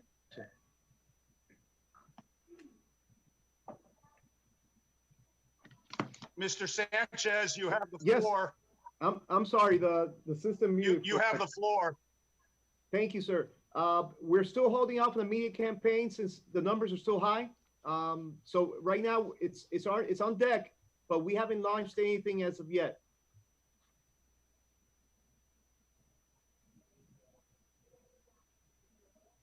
And thank you, sir. And we talked about this a couple of times now. Given that November is, I mean, next time we meet, it will be September, and we won't have a meeting in November. We're going to have to put together the subcommittee. So we hadn't talked about it, but we did recognize as a group that it might become problematic if COVID prohibits the parade, either because of the spectators or because of the people marching in the parade. And so we've talked about it a couple of times, but given that this is the longest running Veterans Day parade in South Florida, again, it might be worth considering getting a color guard to carry the U.S. flag and the service flags in an abbreviated route so that we can, the next time we meet, God willing, in 2021, we can have the uninterrupted longest running parade. I just throw that out as a discussion point. Does anybody have a thought with regard to that? I have a thought. I honestly don't understand why we can't still name a grand marshal, whether or not a parade happens. That doesn't make any sense to me, because that also helps in to continuing to have the parade, and it also naming a grand marshal has nothing to do whether or not we have the parade. So I don't see why we can't push that out now, to be honest with you. What does the committee think? Are there any other thoughts? I think I agree with it. Yeah. Okay. Mike, suggestion. An issue. I'm sorry. Hear me? I think an issue was the sponsorship packets. And so certainly we could do a grand marshal if it was a virtual, if you will, a virtual grand marshal who could make an address like we did with the virtual fireworks. That would be, certainly that's possible. Is everybody in agreement with something like that? I agree. Yeah. So do we need to even have an abbreviated route with the colors? We could have a virtual parade and not even have the folks marching in a particular route. See, my point is, I think they're two different things. We can still start the process of electing the grand marshal, and then obviously we can't make a determination yet whether or not we're going to have a virtual or a physical parade, but that shouldn't, we shouldn't burden ourselves to then have to rush everything when the selection of a grand marshal is something you could do now. Or even forget the selection, the solicitation of recommendations for the grand marshal is not something that has to be stopped. And then obviously you have to kick the can of whether or not we're going to have a virtual parade, but why stop one part of the process that has no impact on whether or not we have a virtual parade or a physical parade? It just seems like we're complicating ourselves for something that shouldn't be that complicated, the solicitation of potential grand marshals. No, Mr. Pies, you're correct. I think when we met last time, that's what we decided, that we were going to proceed with the solicitation for nominees, and we had left that to Mr. Diaz, Brandon Diaz, to address through the town. But I think what Mr. Sanchez is saying is that based on the town's decision to whether or not they were going to sponsor and support the parade, that seems to have delayed Mr. Diaz proceeding forward. Is that a true statement, Mr. Sanchez?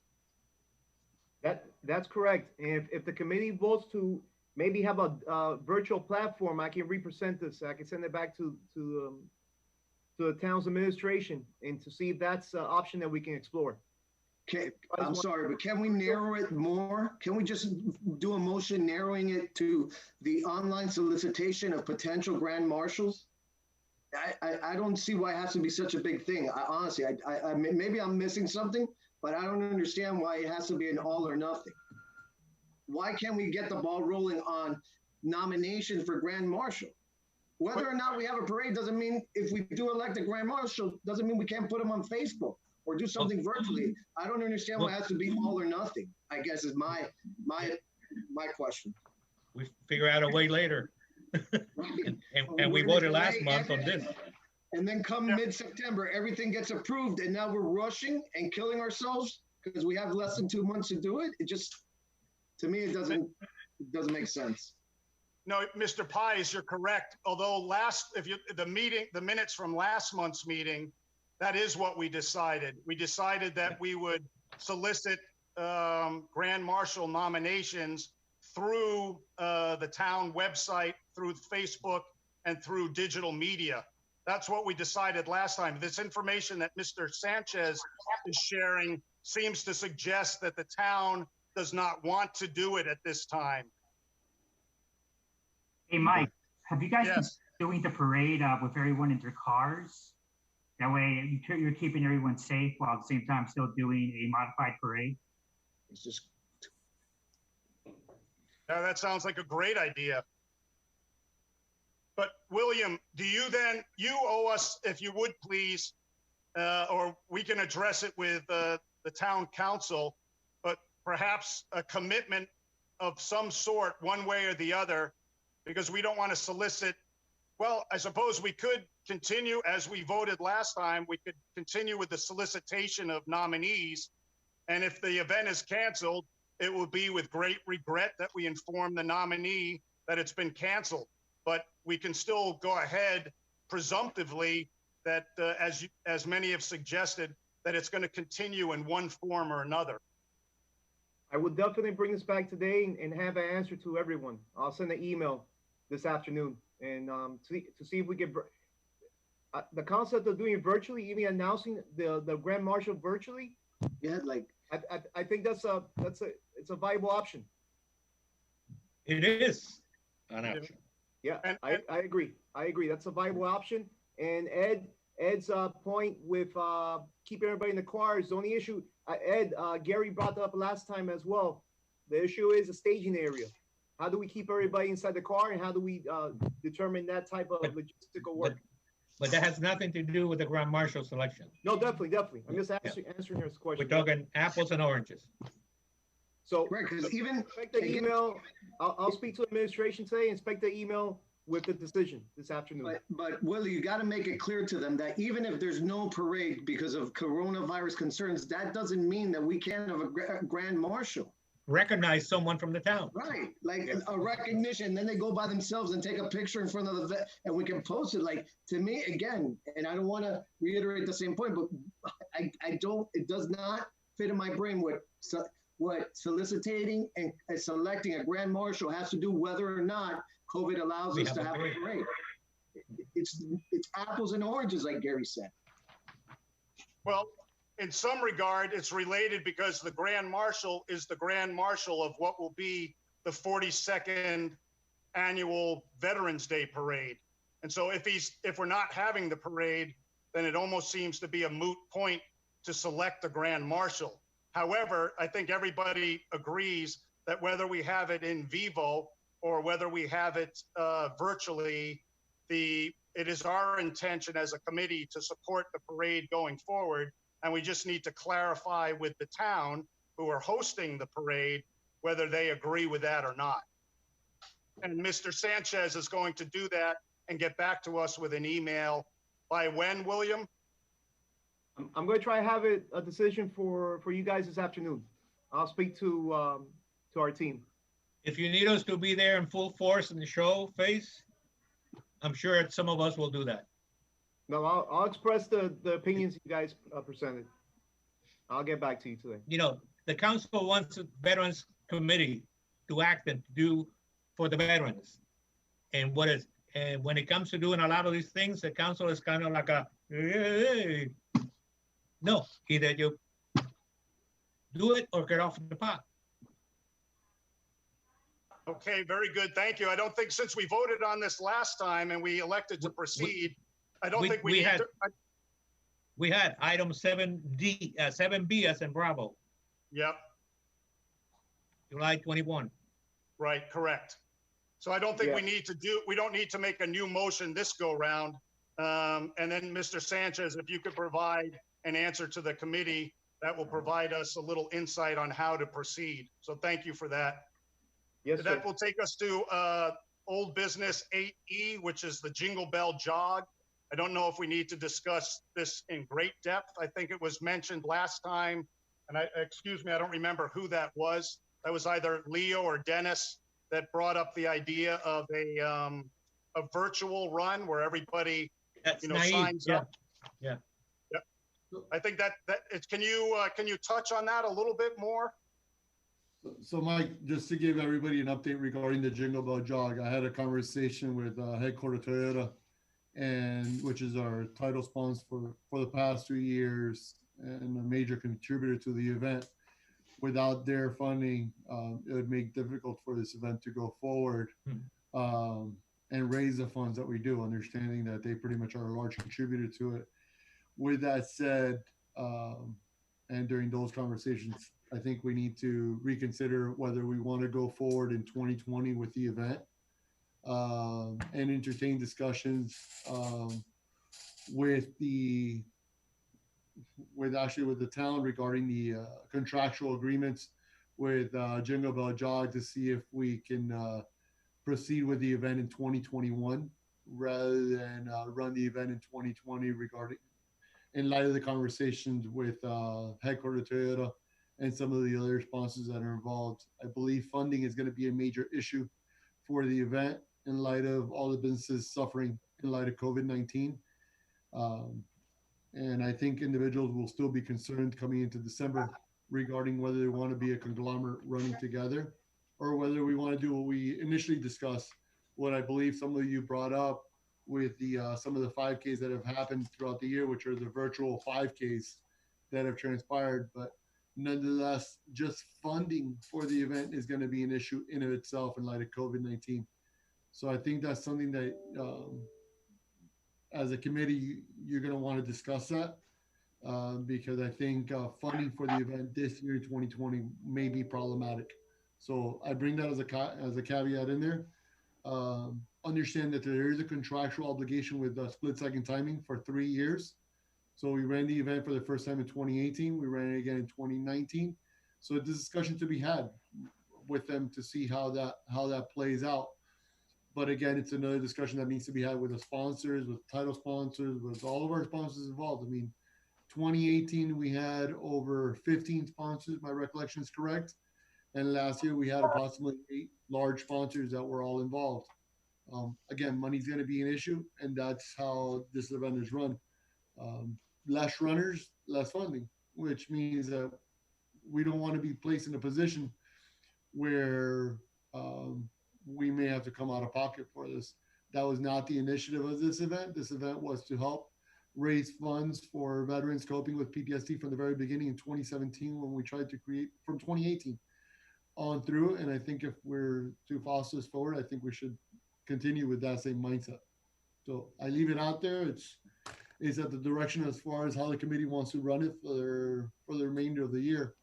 But if you want, I'll proceed to have the discussion with those sponsors as far as whether they're going to be willing to come on board or not. However,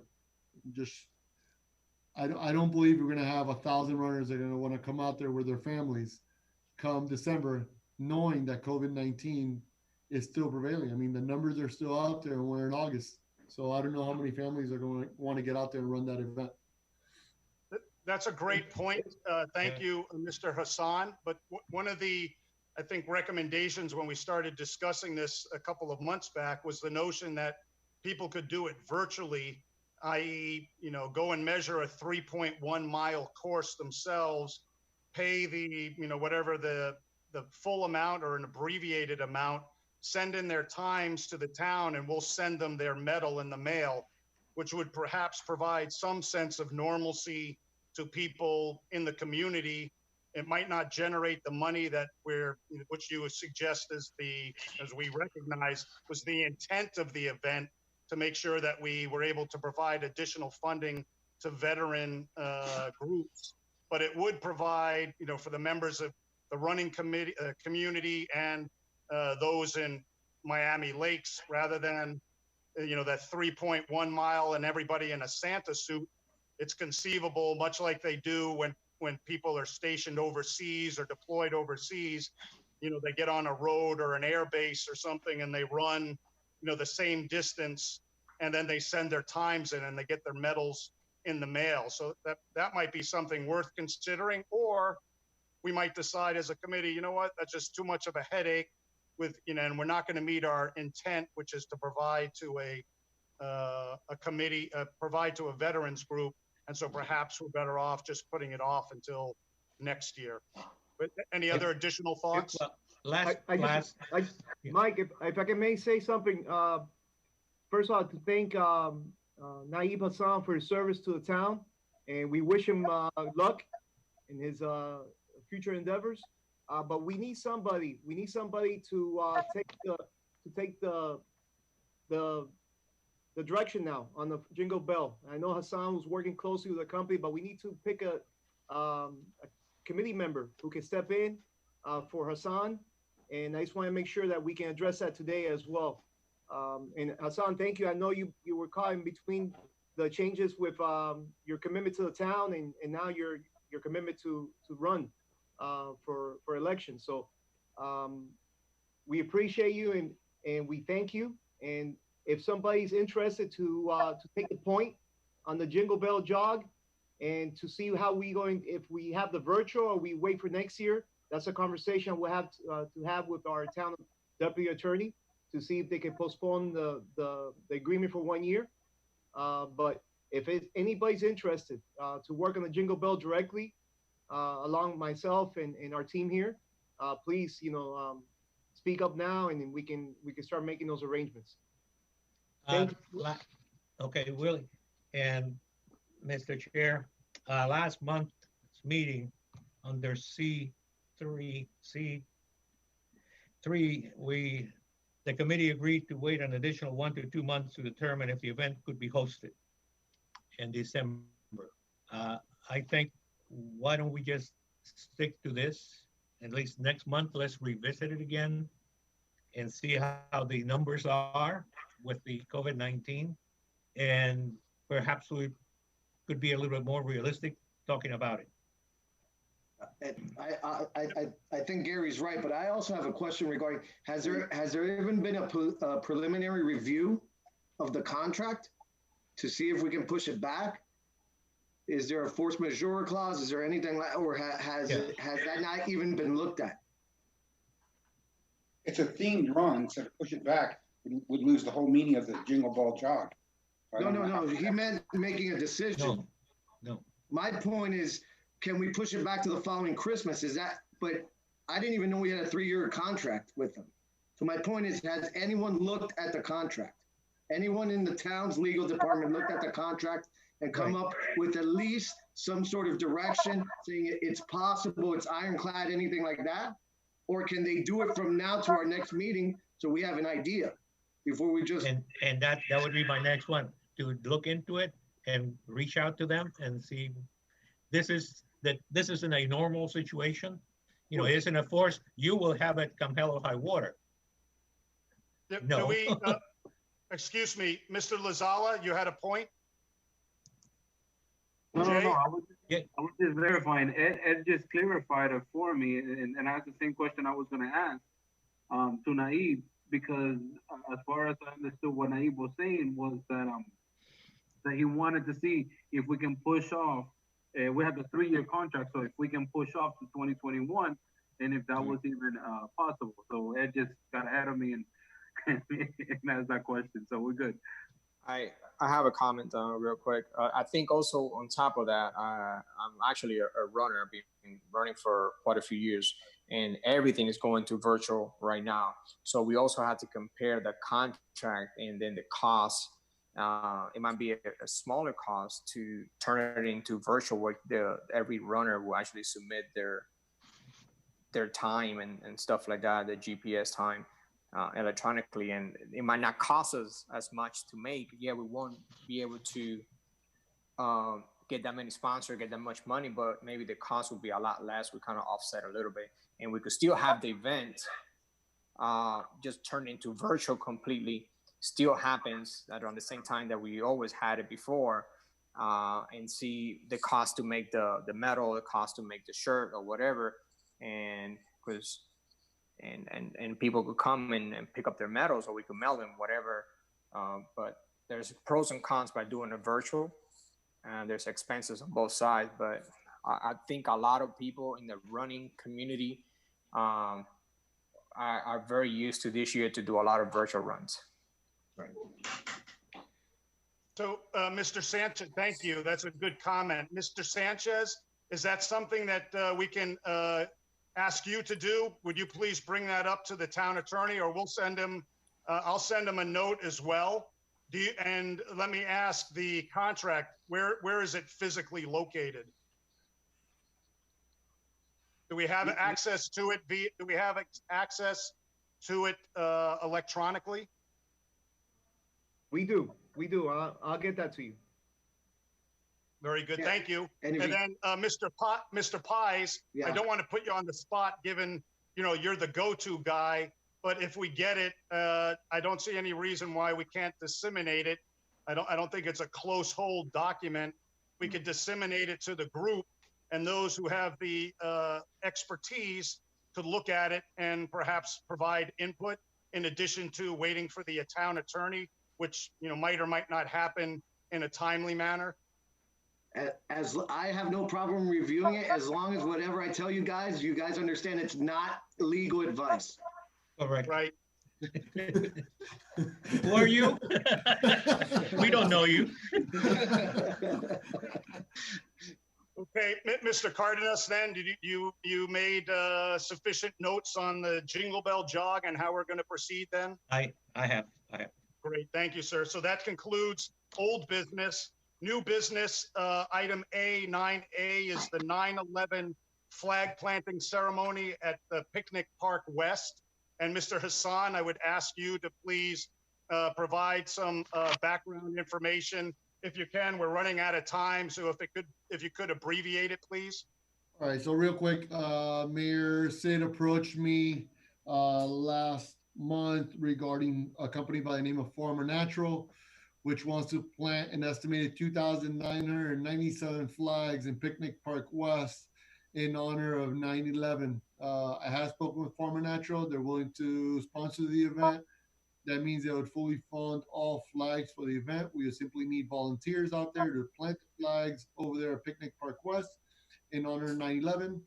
I propose to work with the Public Safety Committee. I believe they discussed it this morning, but it couldn't come to a vote because they didn't have enough information. However, I think in honor of those that served during the 9/11 and the issues that arose as a result of it, the Pentagon plane, I think it would be honorable for us to plant the flags over there at Picnic Park West and have the flag planting ceremony just simply for 9/11. This would be, I think, very honorable for our committee to do. And again, it's at no cost to our committee, no cost to town residents. And so it seems like a worthwhile event, recognizing that there's 15 of us, 10 of us, so each person would plant 300 flags. If you bring wives, girlfriends, sons, daughter, maybe you can decrease that a bit. We would be responsible as the sponsors. I mean, we would not be buying the flags, but we'd be responsible for deciding how we want them to be displayed. And likely then, Channel 10 has been very good with us.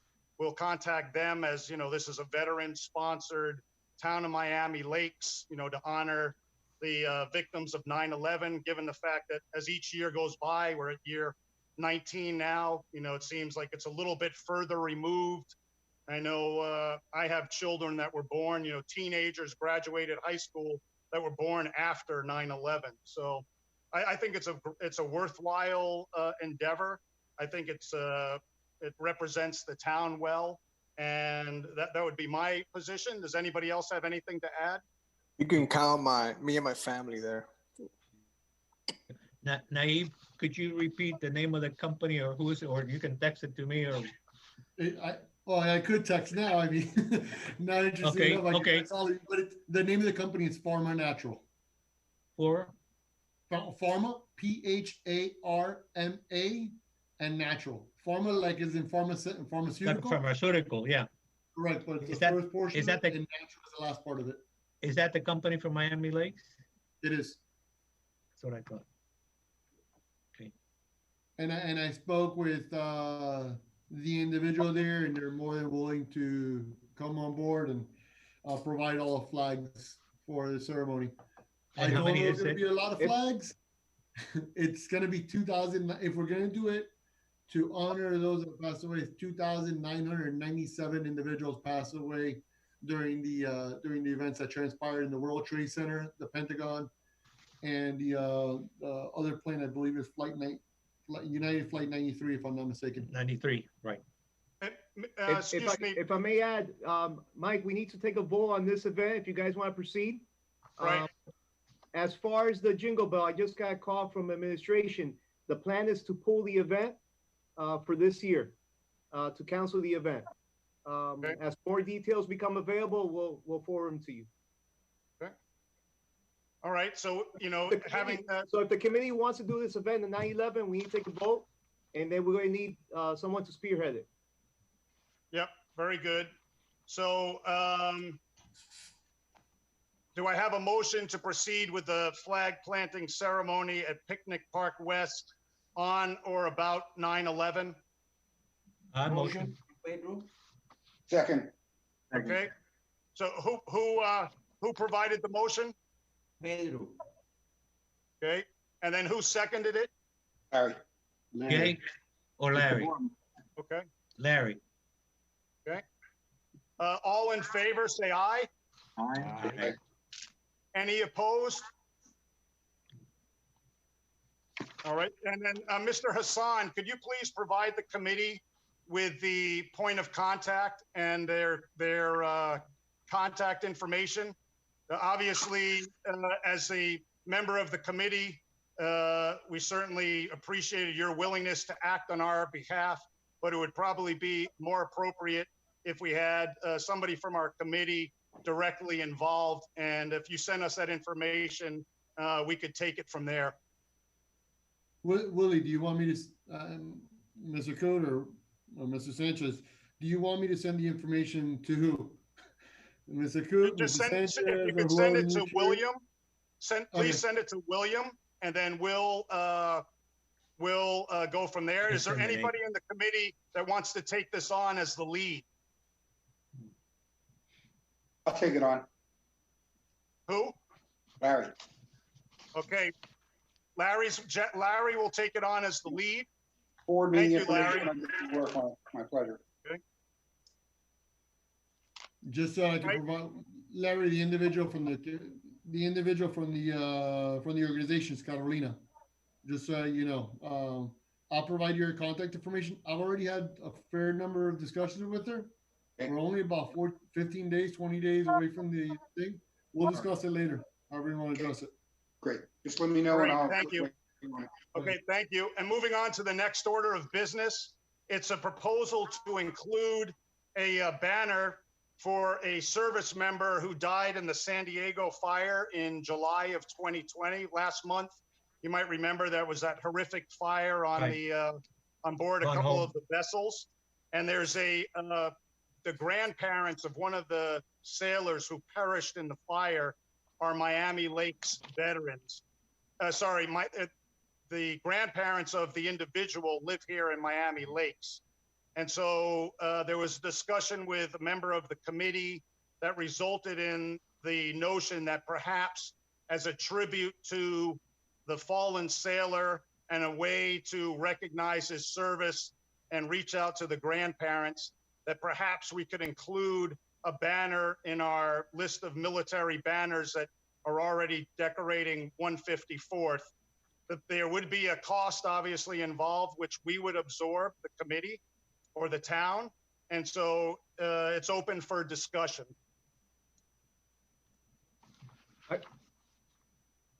if I may, Chairperson Q, I spoke with the company, and Gary and I were working on this early on in the process for the banners. If a military serviceman loses his life during time of war or within the last 20 years, right, Gary? I believe we are that banner is paid for by the company. So we have secured the installation, a complimentary installation, and the company will be printing the banner at no cost to the town or to the sponsor. So it's just, thank you, Mr. Sanchez. So it's just whether or not we as a committee, which it seems to be, it goes without saying, but you know, it's certainly up to the committee to decide. Do we want to recognize the individual who perished in the fire as perhaps an act of condolence to the family, the grandparents in particular, and recognize the connection he had with Miami Lakes? That would be the question. That would be the positive, which it seems like it's a no-brainer. The negative would be, you know, do we want to start putting the banner of deceased military members, you know, from this point forward? And as long as there's an affiliation with the town, I would be one that says, yeah, of course, why not? I mean, that's the whole purpose of the committee, is to support veterans and their families. So that would be one position. Does anybody else have another position that they'd like to present? I agree with the key affiliation. I agree. Yeah, I agree. Okay. And Willie, who would be contacting the family to get the photos and the dates of service and all that? Gary, that's already been taken care of. I already accrued all the information. Excuse me. Hi, I'm so sorry to interrupt, but just point of order, Naib, you are now member of the public. So unless public comments has been opened again, you would please have to refrain from participating in the active conversation of this meeting. Thank you, gentlemen. If you have any questions, I think our deputy town attorney is on the line, but I just wanted to bring up that point of order. Thank you. Right. Yeah. My apologies. No, thank you for that. No and of course, problem. No, thank you for that. And of course, your comment, we could recognize your comments if you asked to be recognized, and then we could solicit input from the public as it relates to the business at hand. So, and that being said, Mr. Hassan, if you have something additional to add, please do so at this time, but limit your comments to less than 1 minute. I'm sorry, Lorenzo, if you could jump online, if you're listening, can you please provide us with the correct procedure on this? No, listen, it's really meant to really protect all of you and also protect Mr. Hassan. He is no longer really a member, and that's part of the policy of the town, and it's one of our rules, and it's just really to depoliticize and really take the committee away from any races or any any side of impropriety, right? Mr. Hassan is running a race, and that has to be independent from whatever you guys are doing, and any action or any conversation that he's participating in that could seem as though he's one in charge.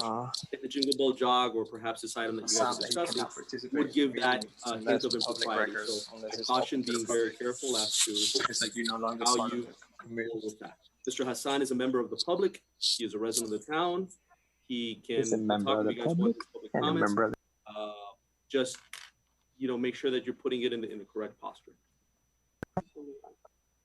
Yeah, thank you for that, sir. And so as our town attorney so aptly suggested, recognizing that you're not a member of the committee and you are a member of the public, but who has proprietary information on the issue at hand, could you please address the issue as it relates to your involvement up to this point, Mr. Hassan, limiting your comments to 1 minute.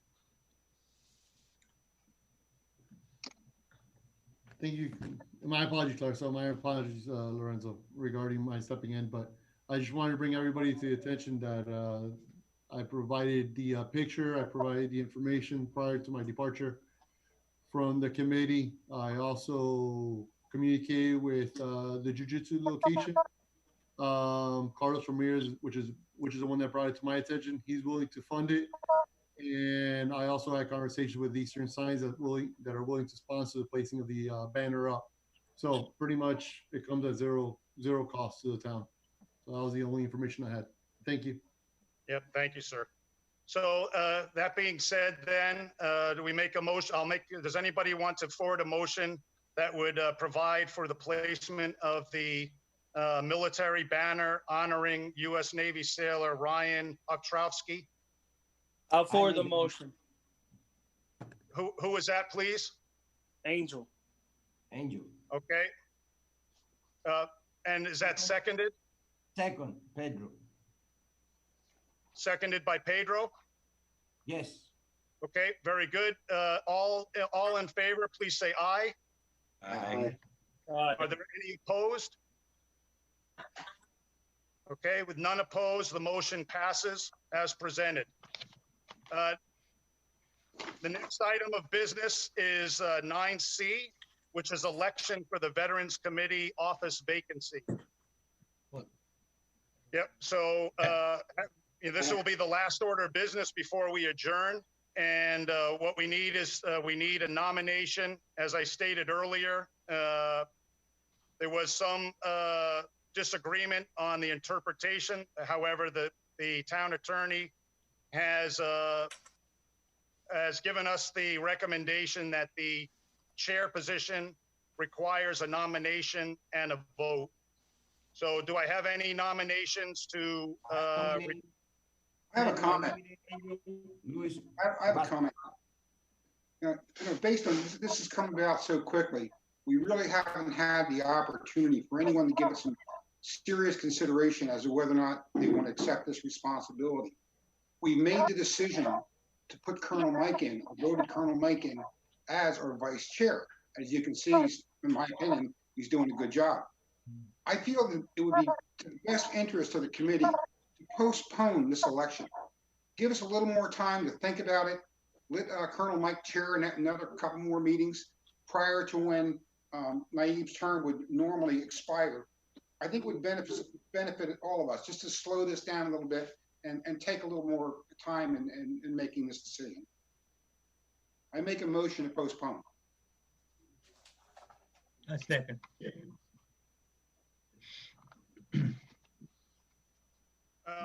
All right, so the motion on the floor is to postpone the election. Do we have a time we want to postpone it until? The annual election is due in January. So the completion of the chair's position would typically go from January until annual elections in January again. So let's ask with the town attorney if in fact that's in keeping with the spirit of the bylaws and Robert's rules. Mr. Attorney, do we have the ability to postpone the election? That is not in line with the special rules. Special rules govern your committee, and not in line also with precedent. In every instance, at least as far back as I can, 2016, every single time there has been a resignation of the chair, there has been an election at the next meeting. So at this meeting, there needs to be an election. You need to elect the chair.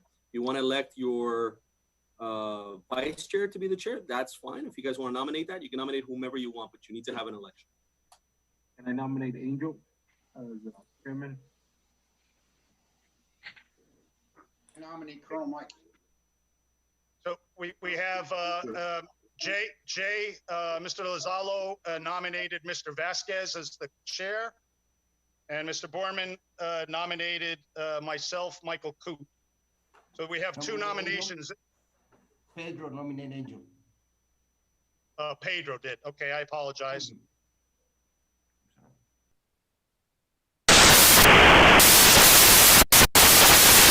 Is there anybody else interested in the position of the chairmanship for the remainder of this tenure, which will take us through January? Now, typically, I'll nominate Gary. Okay. No, thank you. I'm honored, but I can't do right now, no. Okay. All right, so we have. This is Dennis. My vote goes to Angel Okay, as well. So all right.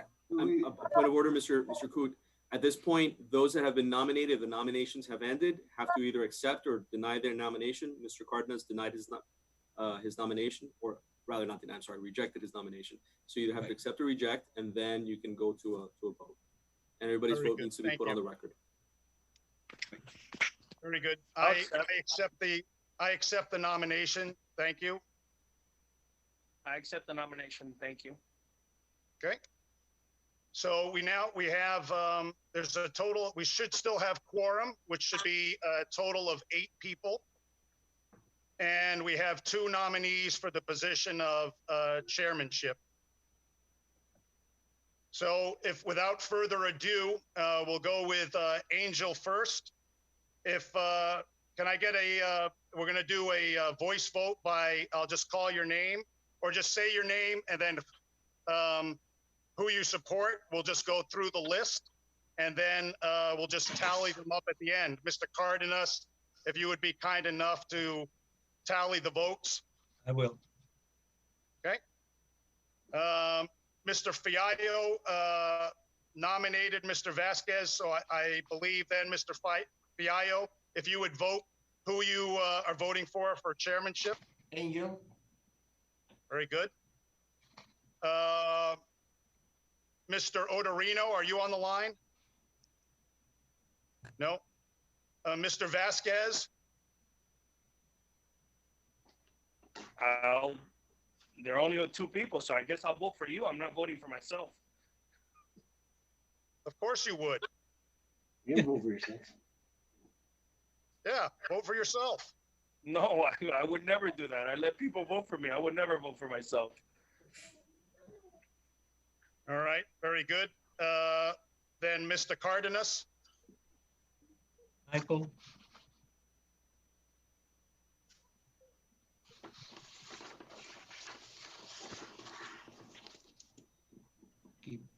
Keep going. I'm sorry, Mr. Cardenas. Who did you vote for? Michael? Mr. Pies?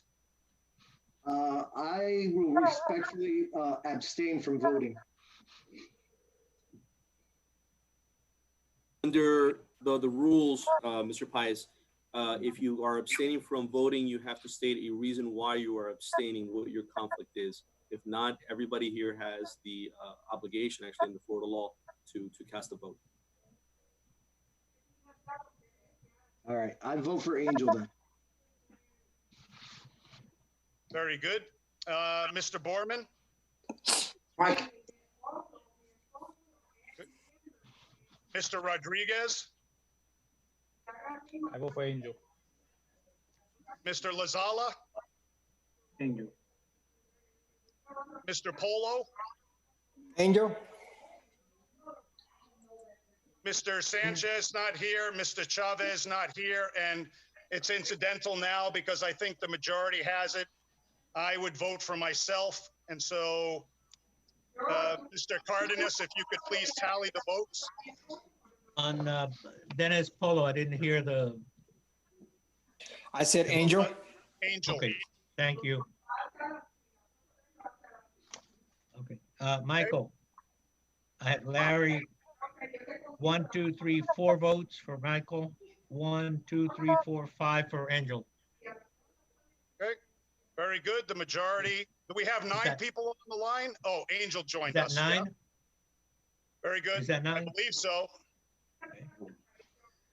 All right, very good then. The committee has voted. Angel Vasquez is the new chairperson. I will retain my title as the vice chair. Congratulations, Angel. It's effective immediately. So as the chairperson, we've conducted all the orders of business, and the only one remaining is the adjournment. Okay. Okay. I call for meeting adjourned. All those in favor? Aye. Aye. Aye. Aye. Thank you very much, everyone. I'm greatly honored. And I look forward to doing the best job I can possibly do for you and the community. Congratulations, Thank Angel. you. Before we, Congratulations, Angel. I'm Thank sorry, Mr. Chair, I had written something down and I was looking at it while we were going through our meeting. I think we have to vote on the minutes. We never voted on the minutes. So there has to We be. don't need to. We actually, according to Robert's rules, we don't need to vote on them if there's, and I think the attorney will second that motion. Second that idea that Robert's rules dictates that once the minutes have been distributed previously, there's no need to vote on them. They're just accepted. If there are no corrections, the minutes are approved per the chair. Yeah, but there were corrections. Were they No, not? it doesn't. Yeah, once you make the corrections are noted, and then the verbiage is, if there are no further corrections, the minutes are approved. Approved. That's a reading and approval of the minutes according to Robert's rules. Well, then I stand corrected. Is that the town attorney's position? Usually, I believe our rules and the way that the council does is they move to accept the minutes and then they're seconded. And so, yeah, I think so. Please remember, Robert's rules are the go-to, but they can be supplemented and they can be amended by rules adopted by the council and by the committees. So at this point in time, there are rules that are established by the council and those supersede Robert's rules. Where they're not in conflict, then Robert's rules would apply if they're not in conflict. But if they're in conflict, then it's the council's rules that apply. Right. That's a great point. And I don't think the bylaws speak specifically to adaptation acceptance of the minutes. So, the important point is, I think if we're going to abide by rules, whether they're the town rules or Robert's rules, my sense is that we should know what the rules are and then abide by them, not kind of wing it and say, well, this is the way we always did it. If there's a doubt, which is why everybody should have a copy now of the rules. And so it's important, just so that we have an efficient conduction of our meetings, that everybody knows what the rules are, so that when we address particular items, we can do it from a position of knowledge and not precedent necessarily. So if I came in late on the meeting. I was in a meeting, so I came in late on the meeting. You say everyone should have a copy of the rules. I haven't received a copy. It was sent out. Mr. Sanchez, I believe, sent it out. Mr. Sanchez, could you please verify once we get off the line when it was when they were sent out, and then just, if you would be so kind as to make an effort to send them out to the committee again, just to make sure that they have a copy. So if you take a look at none of the things that we do really are done by knee-jerk kind of reactions. Some of them are because they're the council rules. Some of them are because they're the special rules that really guide you guys. If you take a look at Rule 6.2 of the council consent calendar, it says there shall be a consent agenda during regular town council meetings. The consent shall contain resolutions, approval of minutes, motions, other pertinent, and these need to be moved and approved by the committee. I will double check the committee rules to see, perhaps they can be inserted, but usually you're looking at the way that the council runs their meetings. Those, again, supplement, and where in conflict, these are the ones that guide how you guys are supposed to conduct your meeting. And then you also have your own special rules. And again, those are the ones that govern your meetings where the other ones are not in conflict. So the Robert's rules are your fallback. So. Yeah. Great. And then, so, that's a great point. Thank you. Mr. Sanchez, would you be kind enough? I believe we had the special rules, but would you be kind enough to provide a link to the town bylaws so that everybody who's interested will have that available? I'll resend the by rules again to everybody. Yeah. So, and then is there a link? Is there a link to the council rules?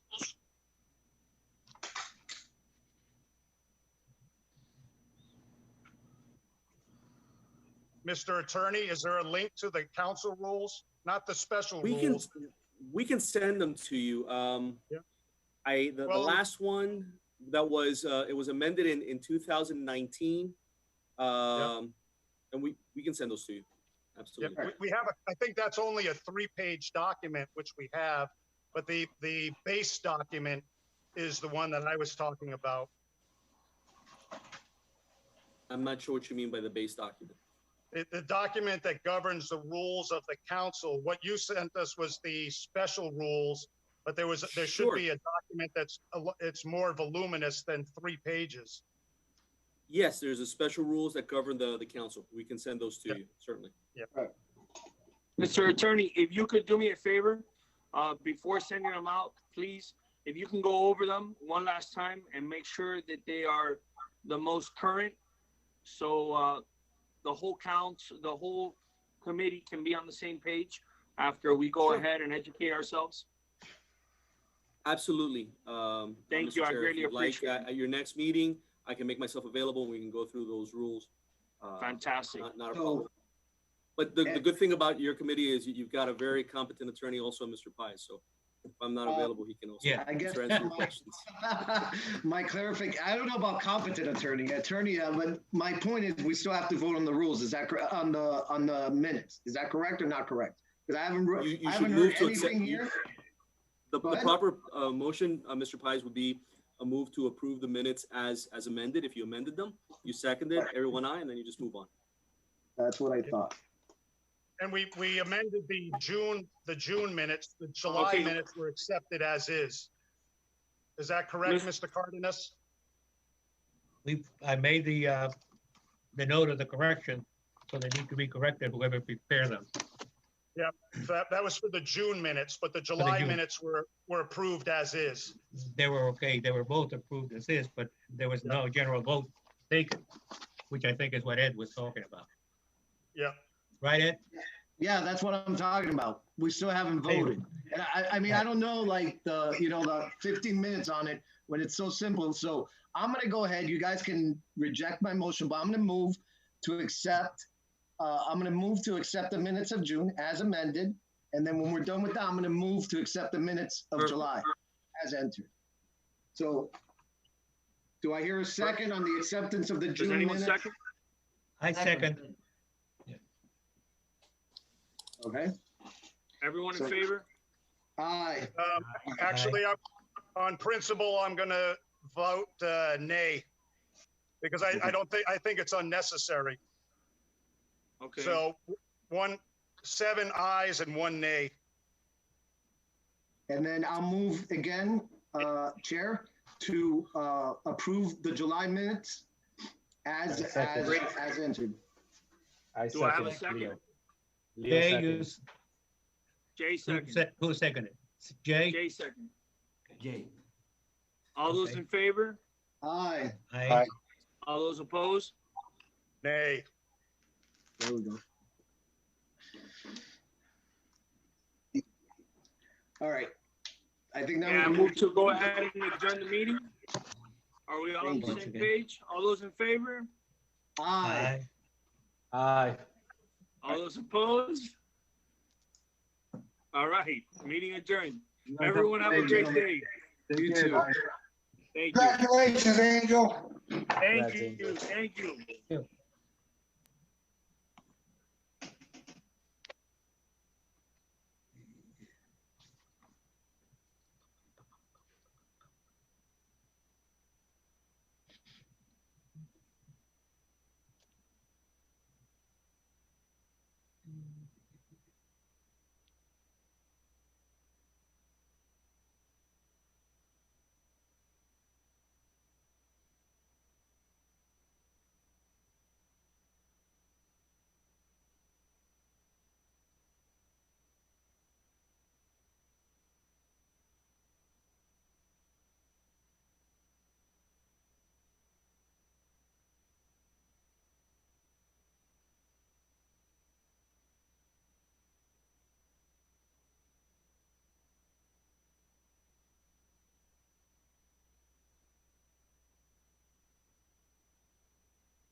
Hello.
Hi, good afternoon. This is Monica Segura.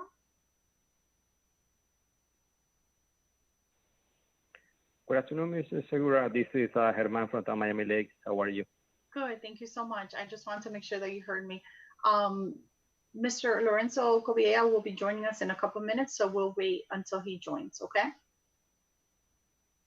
Good, thanks. Thank you.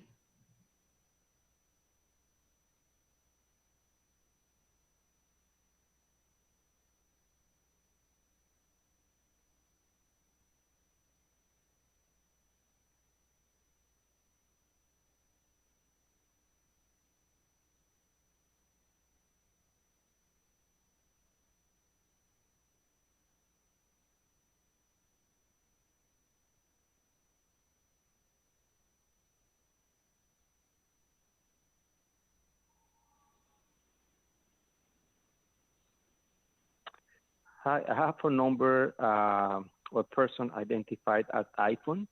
I need to register your name. What's your name? You need to unmute yourself. You're still muted. Okay. There we go. So what's your name? Osniel Carvajal. Osniel? Carvajal. Osniel Carvajal. Carvajal. Let me know if it's misspelled or if it's right.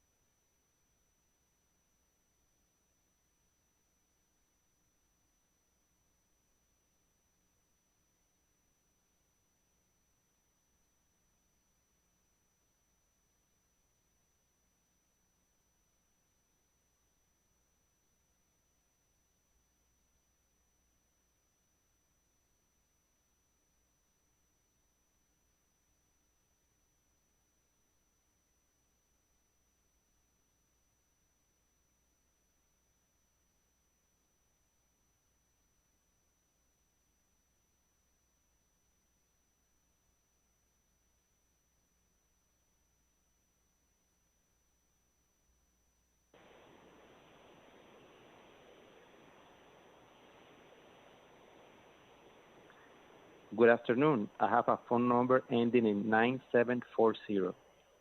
Could you identify yourself? Yes, and mine is Carlos Medio. Okay, perfect, Carlos. Thank you.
Good afternoon, everyone. This is Monica Segura, and I'll be your magistrate for today.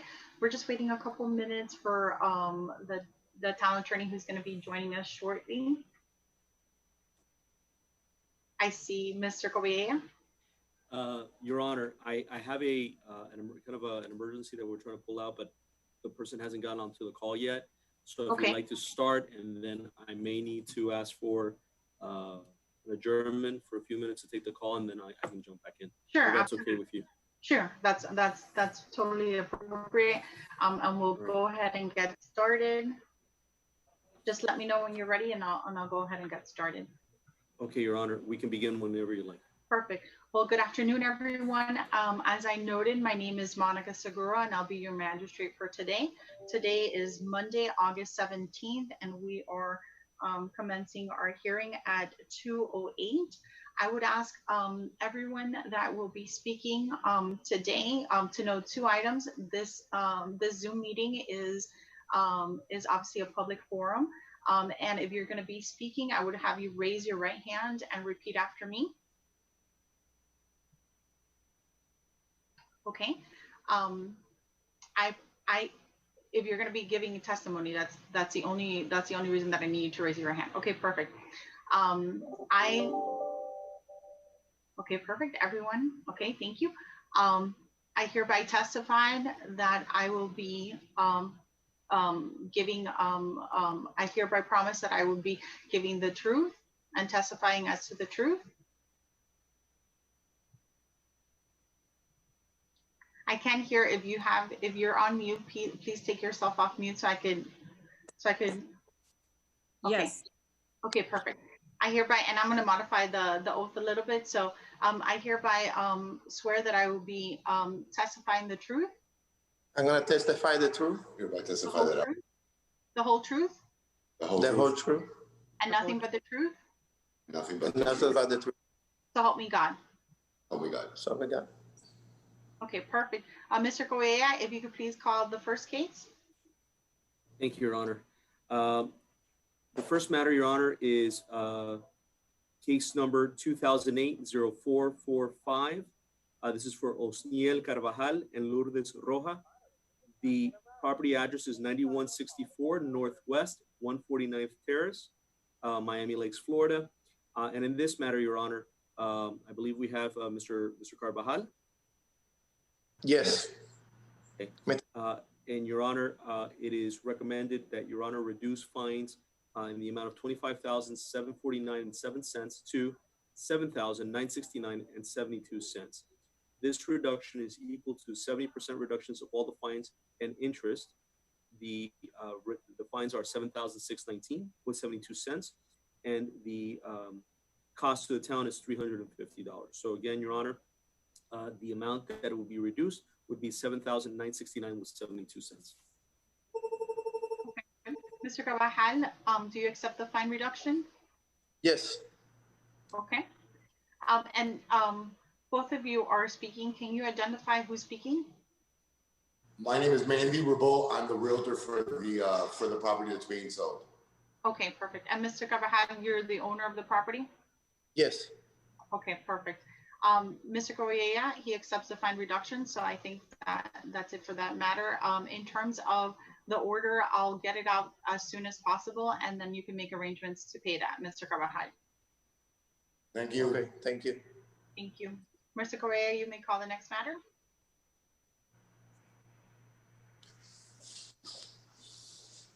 Yep.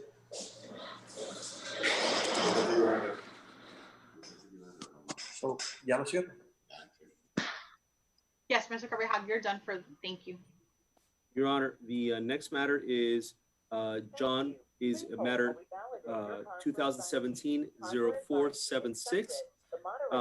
And this is for John Robert Patino, Kelly Davila, and Moises Nishijima. This is for 15241 Jernford Drive. Is Mr. Patino online? Or Ms. Davila?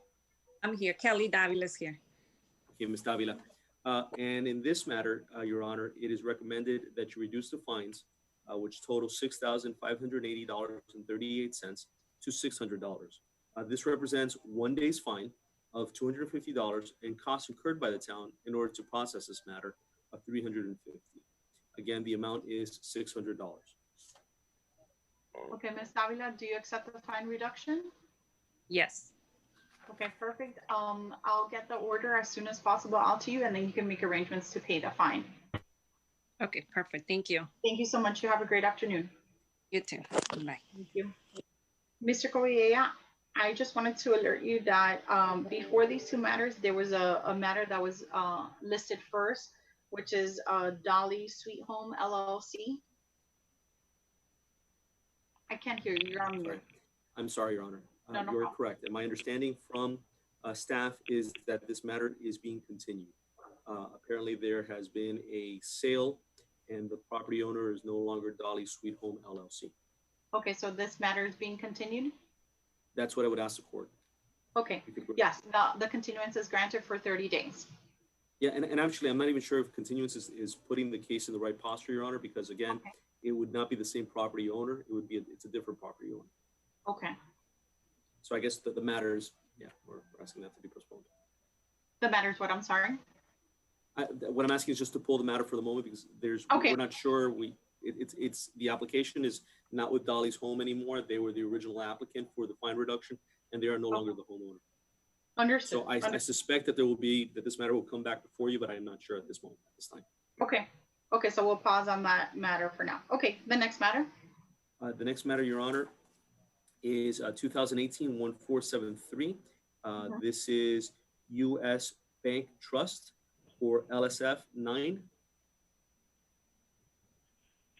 Can you, I'm here for that matter. Okay, we need to do, yeah, we need to see you on video. I don't have a video on this computer. Your Honor, under our rules, we need to be able to view the person make sure that they have been sworn correctly in order to take their testimony. So at this time, my suggestion would be that this matter is continued. Okay. If you give me a moment, I can try to. I mean, I can come back on the end and see if I can have someone in the office set me up with a camera, but I just don't have it as we speak right now. Okay. You could try to join the hearing prior to our to ending the hearing via camera. If you can't appear via camera, then this matter will have to be continued.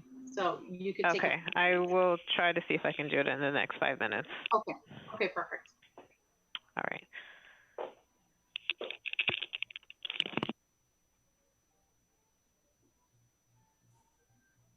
Okay, Your Honor, and I think that is all that's pending before the court. We have 3 defaults. I'm not sure if you wanted to hear those or push those back. 1 second, Your Honor. Correct. All right, Your Honor. We also have a series of orders to vacate. Right. We have 3 of them. So the next matter, Your Honor, would be 2019-0745 for Lourdes L. Rivas. And we'd ask that if Your Honor could vacate this order. Okay. Is Mr. Hugo Gonzalez going to present materials regarding serving the notice and going through the history of the case? If you want to make him available, Your Honor, we can. But at this time, the only thing that we're really asking is for the order to be vacated. So there's no prejudice to the homeowner. Okay. And the reason for vacating the order? I'd ask Ms. Rodriguez. Lourdes, are you on the line? Just to have something on the room. I was trying to get Hugo to be able to log in and give whatever testimony that the special magistrate would require. Give me a couple of Ms. minutes. Rodriguez, are you on the line? Yes, I am. Can you hear me? Okay. Yes, I'm good. We're getting Hugo to go in so that he can go ahead and satisfy whatever is required. Okay, because I believe the orders to vacate are all pertain to him. Well, there's another one that pertains to Mr. Luis Garcia. Is he available, Mr. Garcia? No, Mr. Garcia's on the field. Okay, can you testify, Ms. Rodriguez, as to the order to vacate? This is BST Investment Enterprises, LLC. Let me get that file. Give me 1 second. I'm having Officer Gonzalez come over here right now to give him this one, and let me go get that file. Give me 1 second. Can we take a quick 5-minute adjournment? Yes. Mr. Guru? All right. Yes, Thank you. this will be adjourned for 5 minutes. Thank you.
And this is outside of Citrus. Good afternoon, Mrs.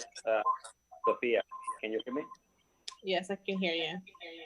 Okay, I think you need to end the other session. You are Sophia Bernard? Okay, well, we're trying to see if we can get a video on that because I'm using Yeah, my I can cell see you phone, right so- now. Okay, give me 1 second.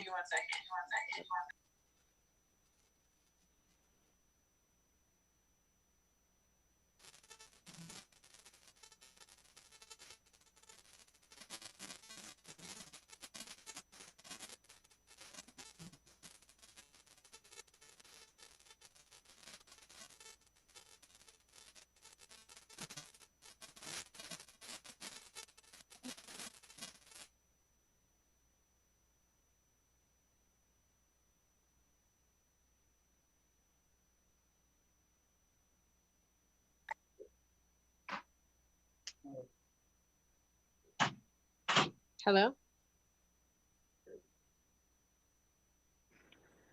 Hi, Mrs. Sophia. Yes, I can hear you. Is this better? Yes, perfect. Okay, all right, I'll go back on mute until you guys are ready.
I have Hugo Gonzalez standing by. He just needs to be accepted into the meeting if we want to continue.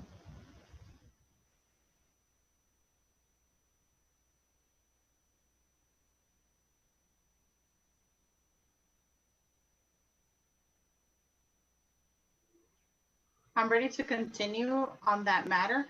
And then we could go ahead and move to the orders of vacate. And the orders, just to be clear, in order for the orders to be vacated, all I need to know was notice properly given, and that's it. So Mr. Correa, if you want to go back to the matter that we had pending, and then we could go to the orders of vacate. Okay, thank you, Your Honor. So the matters that we had pending, there's a few from U.S. Trust, and I believe we have Ms. Sophia. Your Honor, I believe Ms. Sophia needs to be sworn in. Sure. And I see your first name, Sophia. What's your last name? I'm sorry, it doesn't show on the screen. Bernard. Bernard. Okay, Miss Bernard. If you could raise your right hand and repeat after me. I swear that the testimony that I shall give. I swear the testimony that I shall give. Shall be the truth. Shall be the truth. The whole truth. The whole truth. And nothing but the truth. And nothing but the truth. So help me God. So help me God. Thank you. Mr. Correa, if you could proceed. Thank you, Your Honor. First, my question to Ms. Bernard is, what is your position with U.S. Bank and Trust? U.S. Bank has retained me as their outside counsel to assist them with the lien reductions. Okay, so you're an attorney. Oh, you're an attorney, so you didn't have to be sworn in. We should have started with that. We should have started with that. I'm sorry, Ms. Bernard. It's okay. Ms. Bernard, you're an attorney licensed in the state of Florida? Yes. Okay. So, Your Honor, it's recommended that Ms. Bernard's client fines be reduced in the matter of 2018-1473. This is for 16720 Northwest 78th Place, from $6,447.48 to $3,398.74. This is equal to a 50% reduction of fine and interest of $3,048.74 and costs incurred by the town to process the case in the amount of $350. Again, the total amount of reduction and owed to the town is $3,398.74. Okay. Ms. Bernard, do you accept the fine reductions? Yes, and that is for property 16720 Northeast 78th Place, right? Yes. It appears. Northwest 78th Places. Yes. 3,789.74. Yes. Correct. It's $3,398.74. Okay. Thank you. Thank you so much for your time. I appreciate it. We'll get the orders out as soon as possible. Mr. Covidian. Okay. There's Thank a you. second matter, Your Honor. There's a second matter? Yes. Yes. Okay. So That involves Ms. Bernard's client? yes, it involves Ms. Bernard client. It's for the same property, 16720 Northwest 78th Place, and this is for case matter 2011-0543. This is for a separate matter. Okay. Similarly, we're asking Your Honor to reduce fines in the amount of from $11,280.36 to $5,815.18. Similarly, this is a 50% reduction of fines and interest in the amount of $5,465.18 that will be owed, and costs incurred by the town to process the case in the amount of $350. Again, the amounts that are being reduced is from $11,280.36 to $5,815.18. Ms. Bernard, do you accept that on behalf of your client? Yes. Okay. Okay, perfect. I'll get those orders as soon as possible so that payment can be made. Mr. Correa, do you have anything to add? We Thank can you hear very much, Ms. Bernard. Okay. Thank you, Ms. Bernard. We appreciate your time. Thank you. Thank you. Okay, so the next three matters that we have are orders to vacate on 3 different properties. Mr. Correa, if you want to take the lead. Okay, thank you, Your Honor. The first matter to vacate is 2019-0745. This was for Ms. Lourdes L. Rivas, who resides at 8798 Northwest 150th Street. I believe that we have Mr. Hugo Gonzalez. And Mr. Gonzalez, are you there? Mr. Gonzalez. Let me go see his, maybe the mic is not working well. Give me 1 second. Sure. Okay.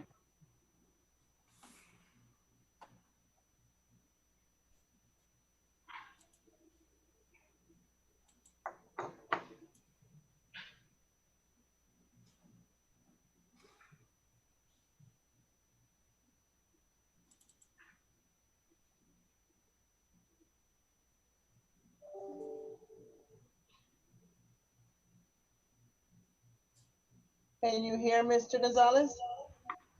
Mr. Gonzalez? Hi, how are you? Can you hear me, Mr. Gonzalez? Yes. Yeah? I can hear him. I can't hear him. Let me fix the setting.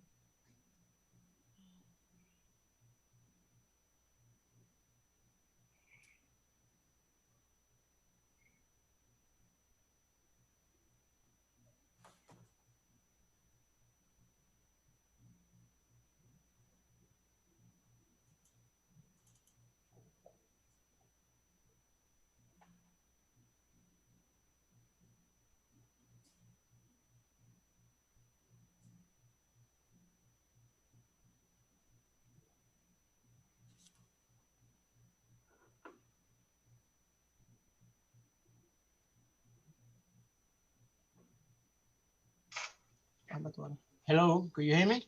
Yes, perfect. Yes. Mr. Gonzalez, thank you so much. Since you're going to be speaking, if you could raise your right hand and repeat after me. I hereby I hereby testify I hereby testify that the testimony that I shall give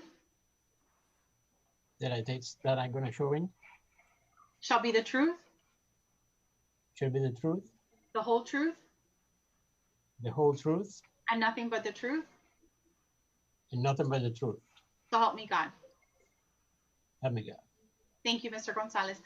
The only matter that I wanted to make sure that we had on the record was, as it relates to this matter, was notice of this hearing sent to the property owner.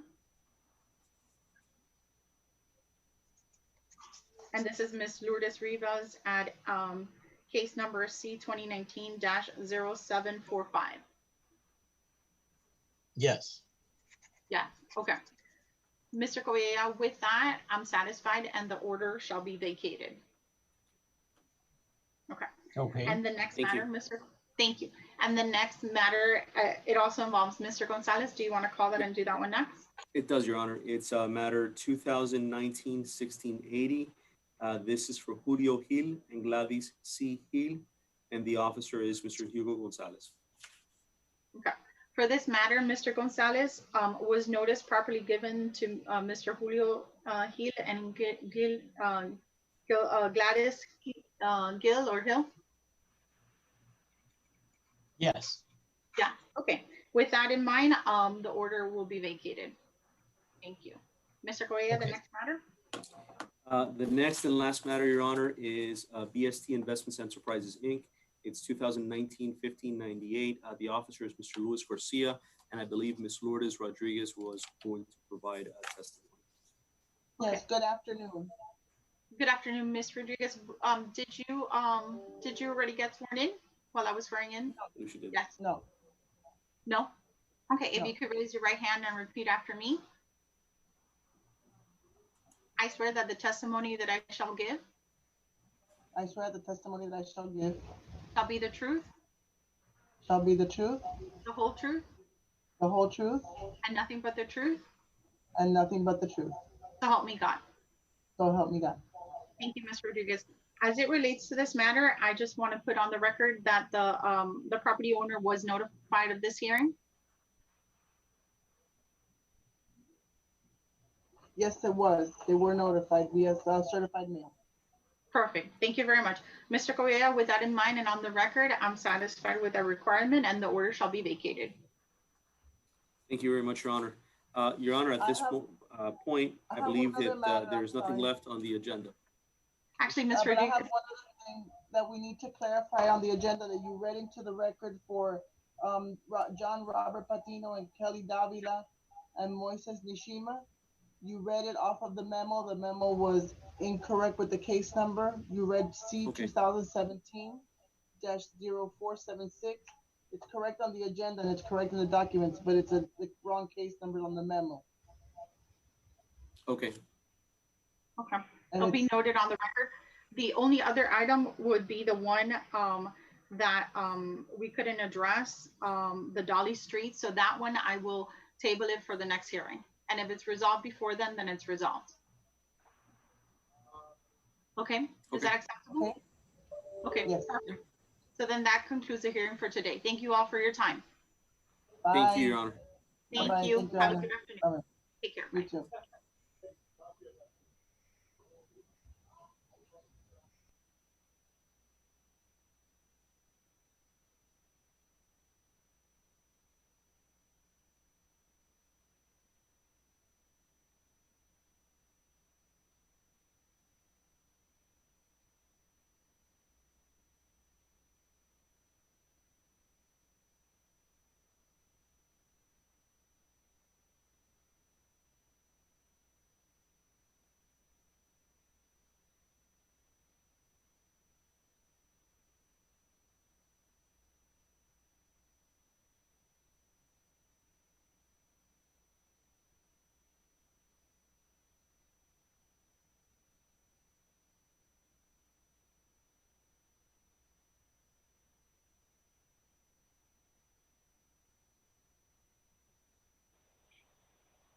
Hi, Mr. Robinson. Herman Curia from Miami Lakes. How are you? You are muted. Can you hear me now? Yes, sir. How are you?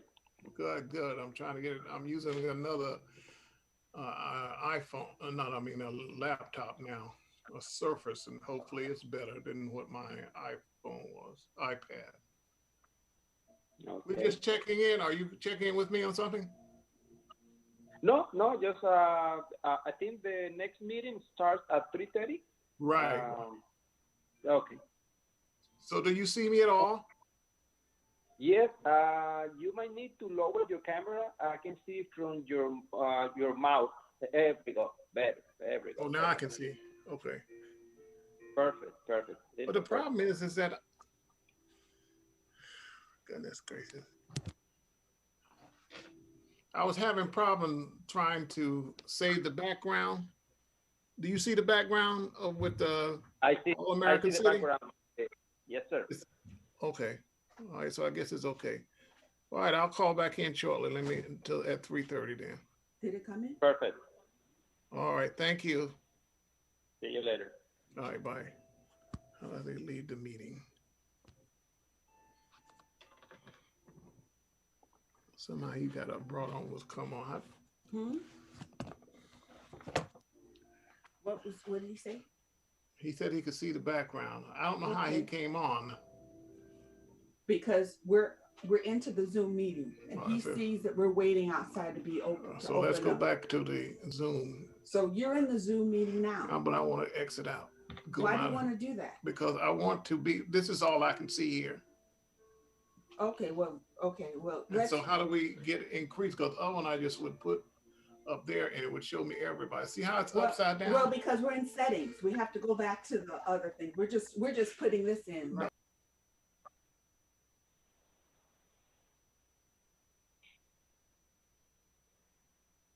So, Mr.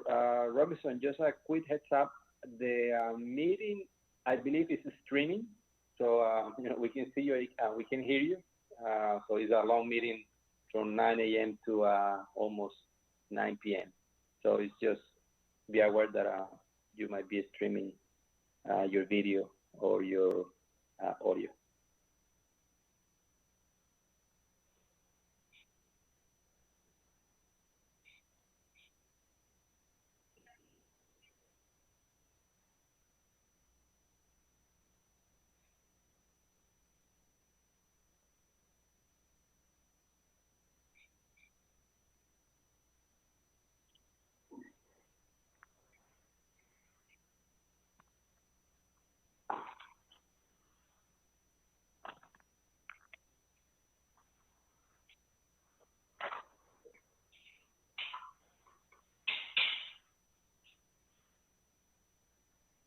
Who's ready for some candy?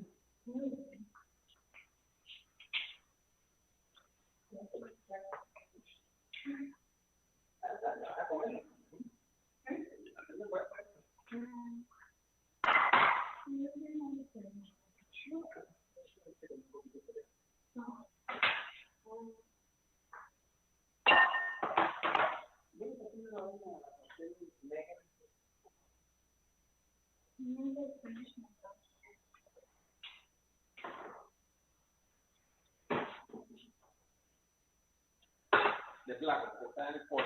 Ten cuidado raya en la pan. Muy heavy.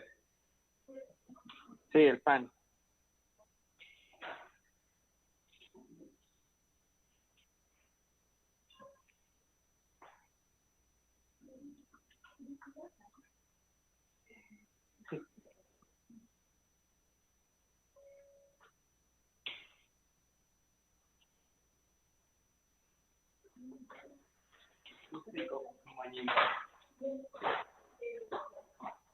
¿Ya tú puedes encontrar un tutorial?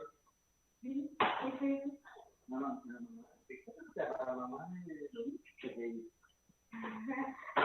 ahí te mandaron los fusiles, te regalaron un... She's gonna teach me this year. Ah, sí. Te regalaron este bombón. Lo único que tienes que limpiar. Coges un rollo, pásatelo allá. De white. De white. Y...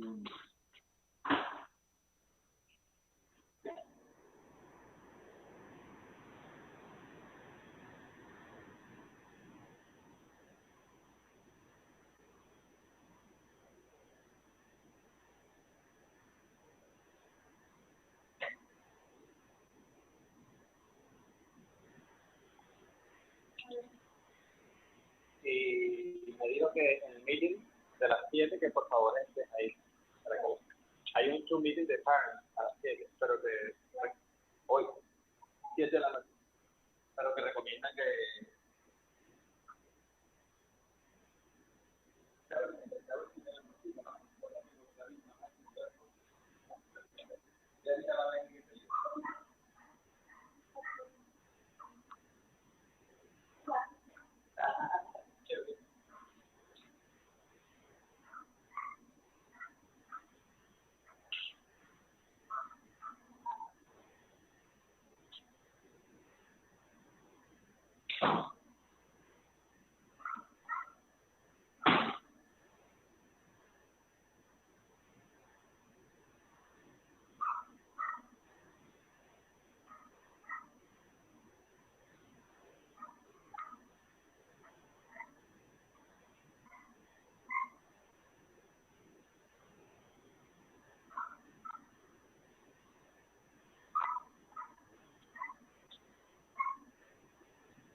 Sophie.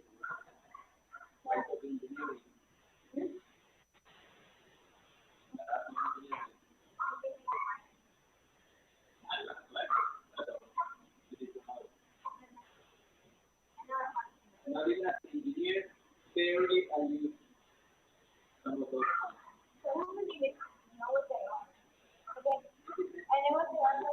But muchas de estas funciones, when you work with a fluid dynamics, cosas que tienen que ver con piping, pump, y cosas de piping, like water distribution, pump on the water system, y lo que son las otras ecuaciones, sometimes it's just electrical engineering.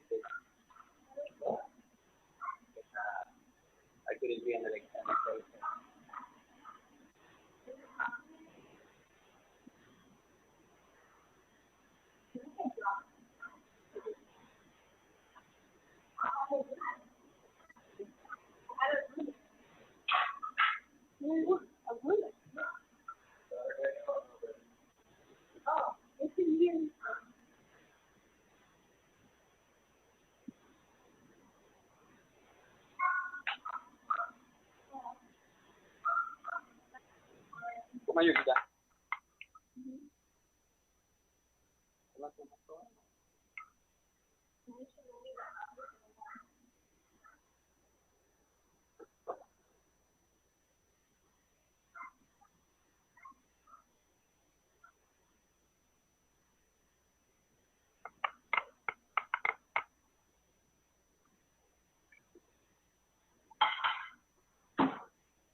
Estaba en meeting desde las 9 de la mañana, no tenía tiempo de llegar al trabajo.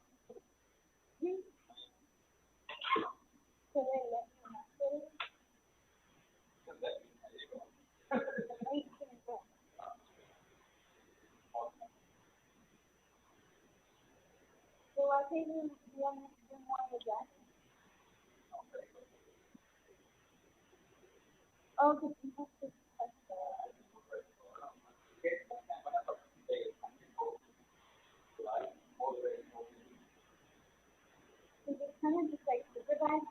Yeah.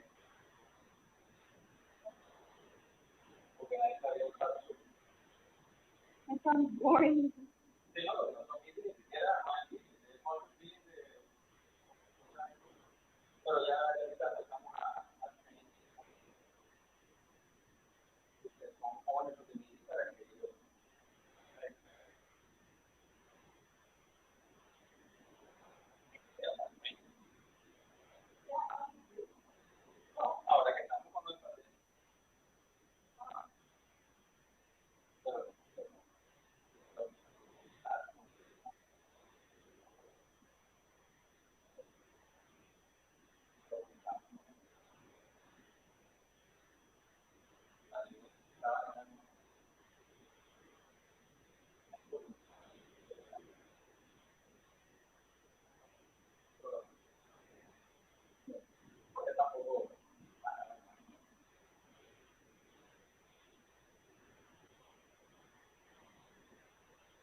Aquí está.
¿Qué ves, PCB?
Mamá, esto está afuera, no sé qué hacer más.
Mami, topita que te un ratito.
What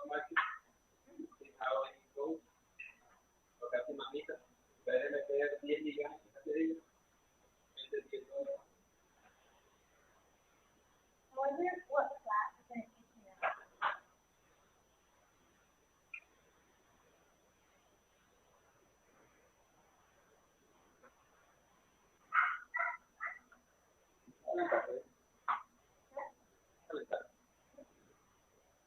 Arroz y todo ya.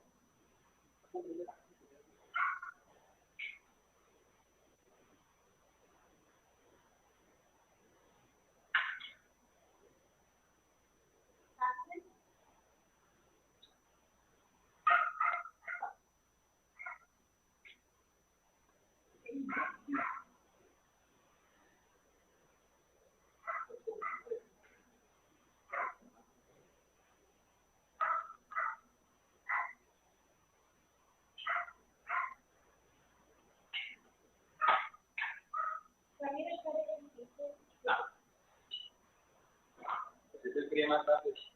La cosa es que se pone fría.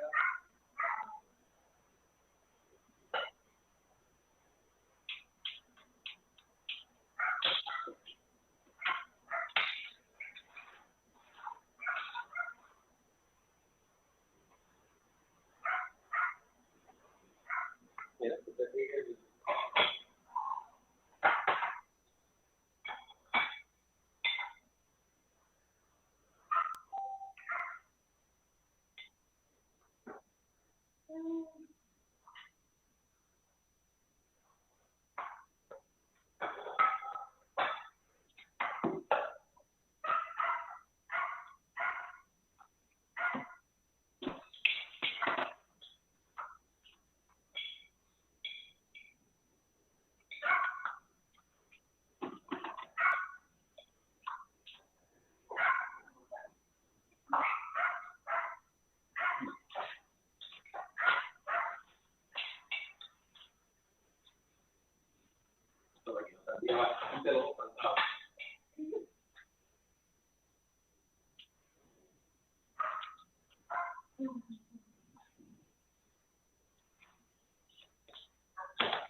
She always comes to me instead of mom. That is like, why would she come to me?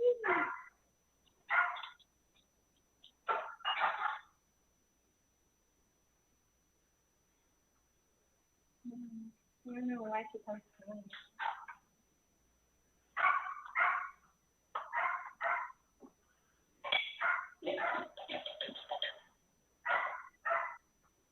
Everything was there.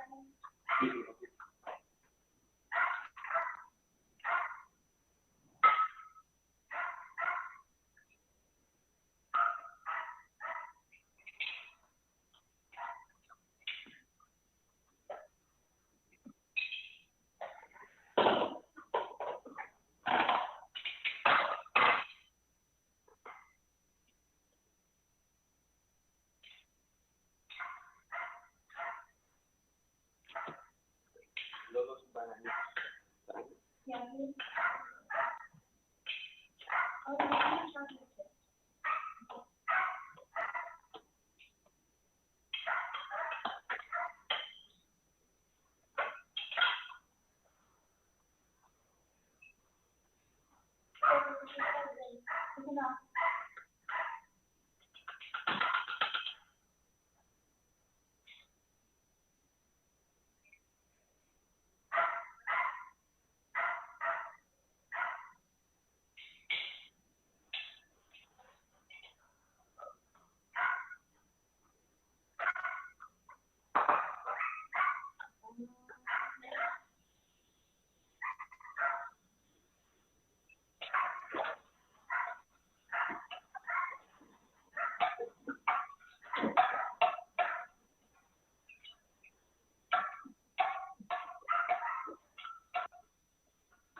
Ruby, is this your banana? Is this your banana? Is this your banana?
Hello, hello.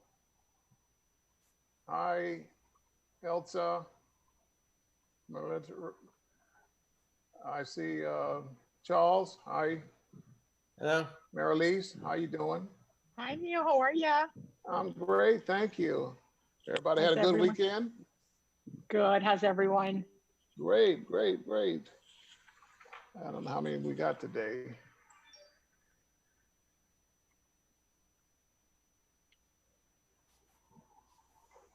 How you like my background? Can you see it? Yeah, I was trying to figure out what it was. Is it upside down? No. Oh, it's from the finalists for the cities, right? Exactly. Ah, awesome. I like it. Yes, we just did it at 12 noon today. Yeah, I know. I saw that. I missed it. Oh How did my it go? Oh, it was exciting. It really Yeah. was. Awesome. We thought we did well. I think we did well. And they asked us, Okay. I think, about 3 or 4 questions at the conclusion. And so, wow, we're just really feeling good about that. Can you see anything behind my head? No, it's just when you move because of the background. It depends what kind of background you have. Okay. Yeah, that happens sometimes because it's a virtual background. So sometimes the Yeah. image C will go on and off. It just depends. Yeah, we can't hear you either, Elsa. It says you're connecting to audio. But I think it's been connecting to audio since you logged on. Because I was going to try to say hello to you, but I saw that you didn't have the audio. Charles, how you doing? Okay. All right.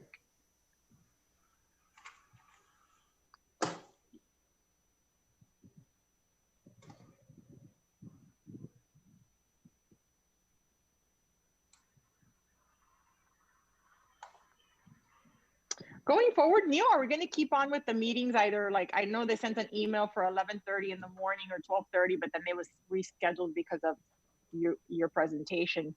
But is that the Right. plan going forward?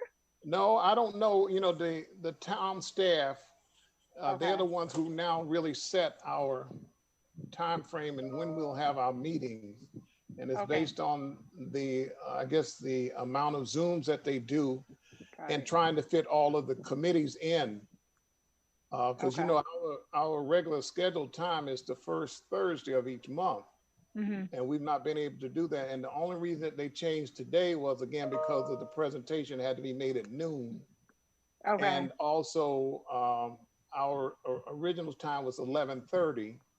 And then I believe immediately following us was supposed to be economic development. So they got a really compressed schedule. And sometimes, you know, the time keeps changing. So they usually will call me or text me and say what dates that they have available. And then we Okay. kind of react to that and hopefully, you know, all of us can attend. Okay. Yeah, no, just the early on during the day is a little difficult for me with Okay. work stuff. Well, Yeah. I would hope that we can go back in the afternoons, evenings. Okay. Yeah. I will ask the Willie and Claricel and the manager to see if we can't schedule us in the evening, because some of us are working from home and some of us are going into the office. And so Yeah. certainly we want to try to accommodate everybody's schedule. Yeah, of course, of course. Elsa, why don't you try getting out and coming back into the meeting? Or she can't hear anything at all. I don't think she can hear anything. Can you Elsa, see if do you you can hear see something in anything? the yeah, no, she can't. She can't. Let me see if I can So she send was her on something in the earlier. I chat. don't know what happened. Yeah. Let me see. No. Yeah. I can't even send her a message on the chat. I was gonna. Call Willie, Elsa. Can you hear me? Call Willie.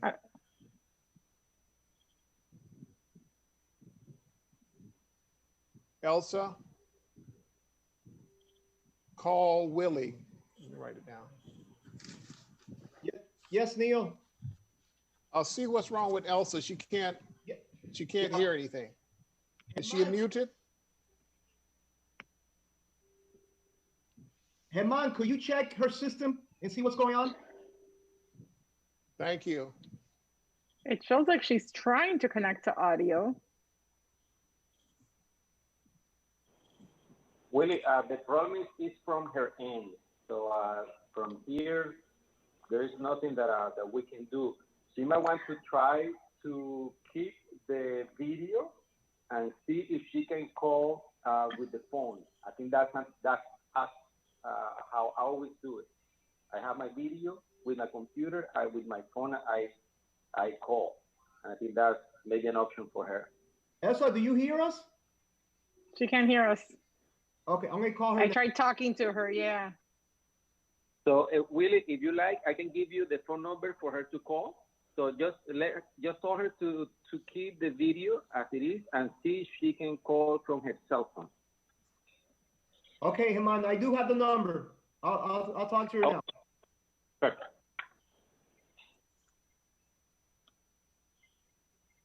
So Okay, Neil, how when many- do you guys find out? Wednesday. Oh, fast. Okay. Very quickly. Awesome. Yeah. I think it's Wednesday that they said that they'll make a Okay. decision.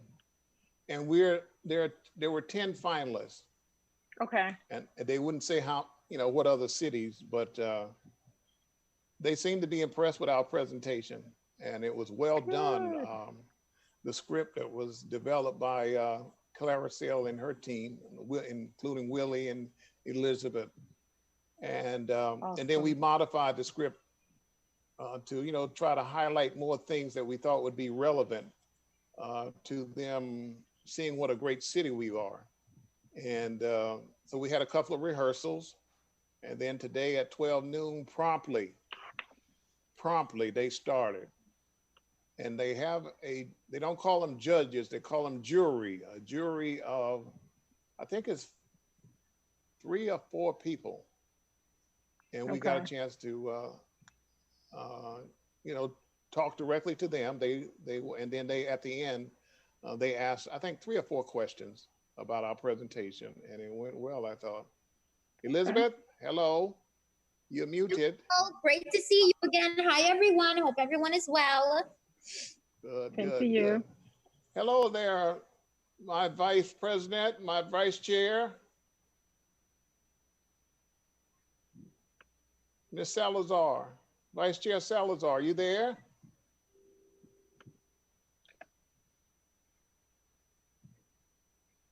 Hello, you there? I see her. Can't hear anything, huh? You can't hear? Okay, she's coming back maybe. She's connecting to the audio, it says.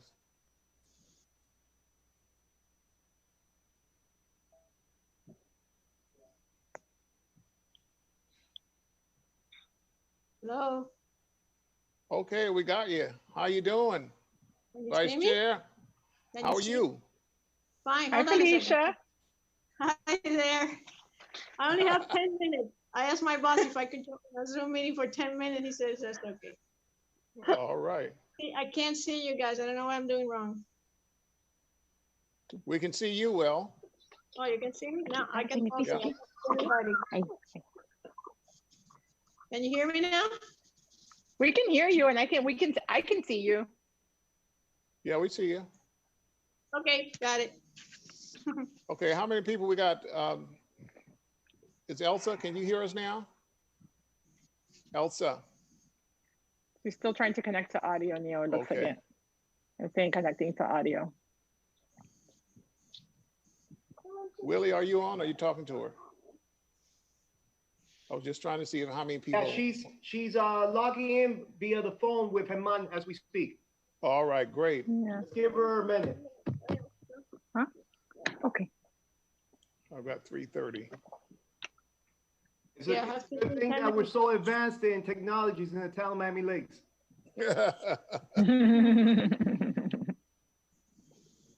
Willie, is Diane on yet? Let me check, Neil. Let me check. Okay, thank you. You're welcome. George Oh, there he is. and Carla just George joined. is on. Yeah, Hey, Carla's George, how on are you? and George. Yeah. Okay, Elsa, can you hear yet? She said auto, connecting to auto.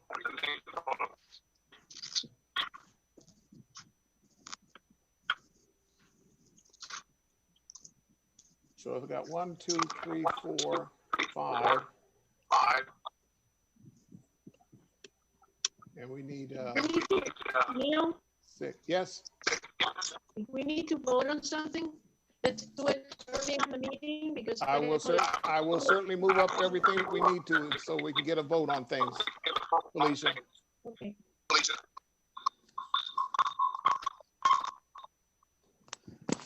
George, how you doing? Espérate. Can you hear me? Very scratchy. Can you hear me? You're breaking up. It sounds, you're breaking up. The audio sounds really bad. Espérate.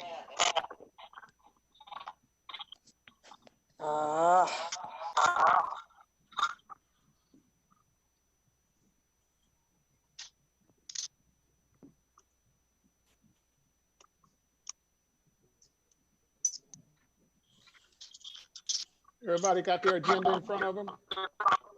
Everybody's got their No, I have agenda. to pull yeah, let me pull mine up.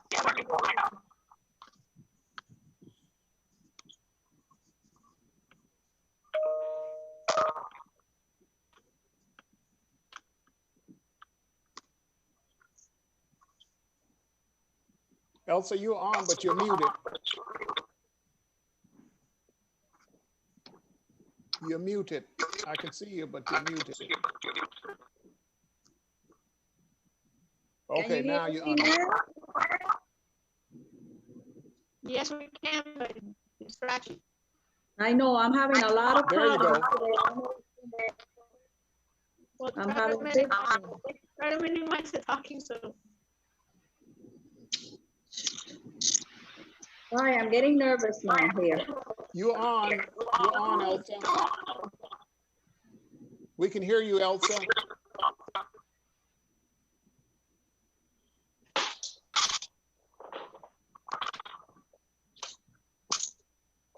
Oh, there she is, Diane. Hi, Diane, how are you? You're on mute, Diane. You're muted. Can you hear me now? Now we got you. How are you? Very good. Good afternoon. Thank you for joining us. We're waiting for one more person, I think. Okay. Elsa, can you hear now? Yeah, I can hear you, but very bad. I don't know what's going on here. Okay, all right. Hopefully I'll be okay. Are you able to Can you call the hear me? roll? Can you hear me? Yes, I can. Okay, all right. There was one person that just came on that I could not catch her name. Who was the last one? Good afternoon, Diane, pronounce your last name, Diane. Jauregui. Oh, Lord. Diane? Is she new? Yeah, she's a guest on today. We're going to bring her up. Oh, a guest. Okay, a guest. Oh, All right, that's listen. Diane Listen. Jauregui. Yeah. Perfect. What we're going to do is go ahead and get started, and any action item will have to be deferred until we get a full quorum. So I'd like to open the meeting. Good afternoon, everyone. My name is Neil Robinson. I'm the chairperson for the Cultural Affairs Committee for the great town of Miami Lakes, who is a finalist for a great, what's it called, All-American City. The time is now 3:35. Today's date is August 17th, and we will begin the Cultural Affairs meeting. The meeting is called to order. Diane, I mean, not Diane, but Elsa, would you go ahead and call the roll? Yes, Present Neil, Yes. Charles. I saw Yes. Charles. Yes. Yes, okay. Mirelis, Present. Felicia, Present. myself, William, and I thought I saw Claricel. Is Claricel on? No, George is on. George, Or George Lasso? yeah, he's on. Okay. All right.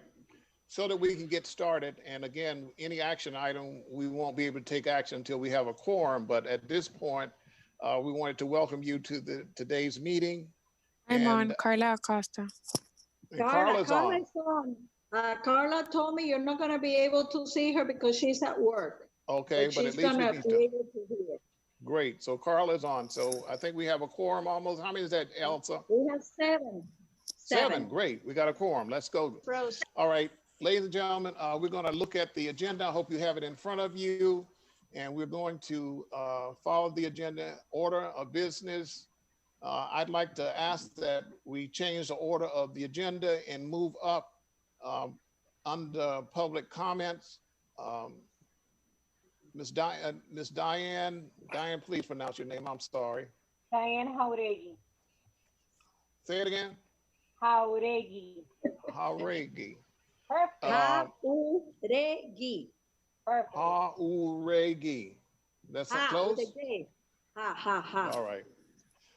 Diane is from the Hialeah Women's Club, and I would like to move her up so that she can get back to work and do what she needs to do. So Diane, on behalf of the Town of Miami Lakes Cultural Affairs, we welcome you. And you and I had extensive conversation last week, I believe it was, about what you are doing and how we may collaborate with you in the Women Hialeah Club. So you have the floor. Diane, go right ahead, please. All right. Well, thank you for having me. I'm here today on behalf of the Hialeah Women's Club. We've been a women's club for almost, I can tell you, since we were there before the city Hialeah was there. So that's how long it's been. But we got a grant to be able to help. We encompass Miami Lakes, Hialeah, and PSN. And we received a grant from our statewide to be able to help the community. The parameters are in any way, shape, or form we can help. However, because of the pandemic, we wanted to also do like a virtual art contest. If I could share my screen, let me see if I can do that. I can show you what I've got here. I don't know who the host is. Let me see here. Well, I'll be able to tell you because I can't share my screen without being the host. But we wanted to do like a virtual art contest. We have a few themes lined up.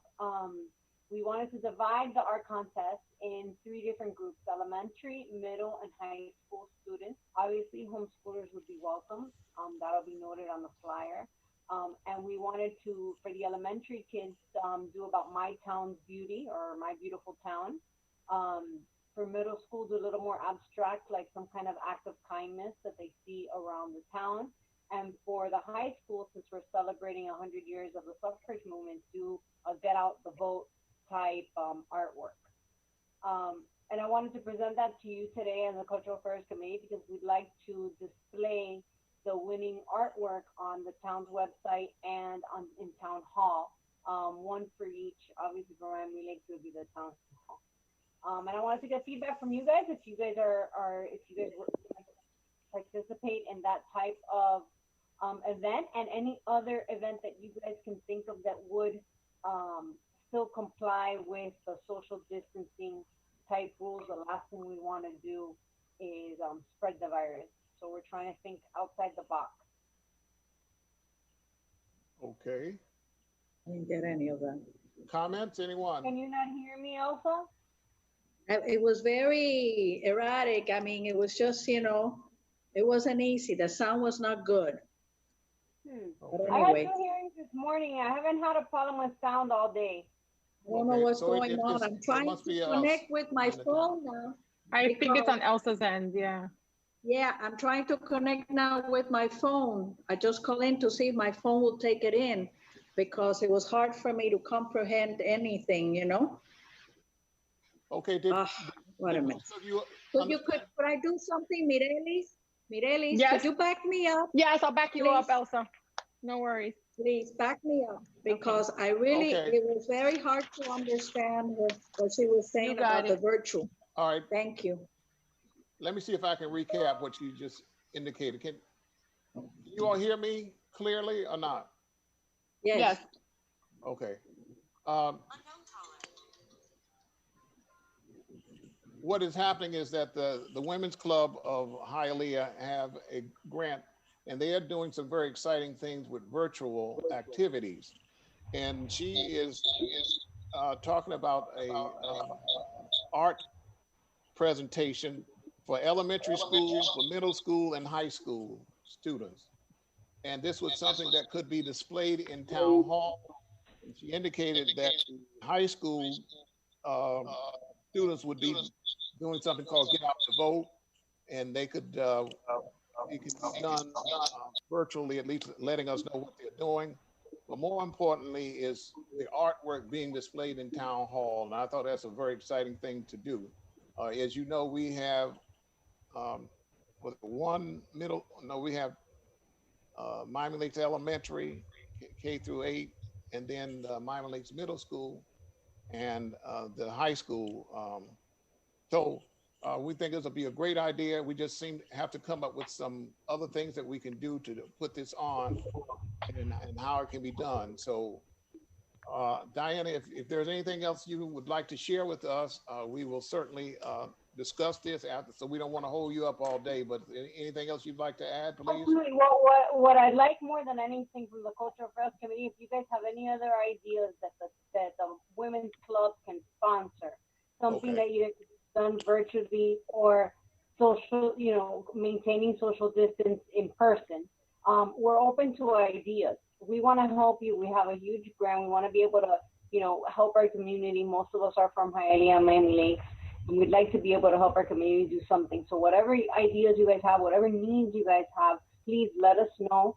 Neil, you've got my number. Let us know, because we want to help, and we have the manpower and we have the funds. So we'd like to do it. Nothing like manpower and the financial capability, resources to help us. So we certainly. Doesn't happen every year.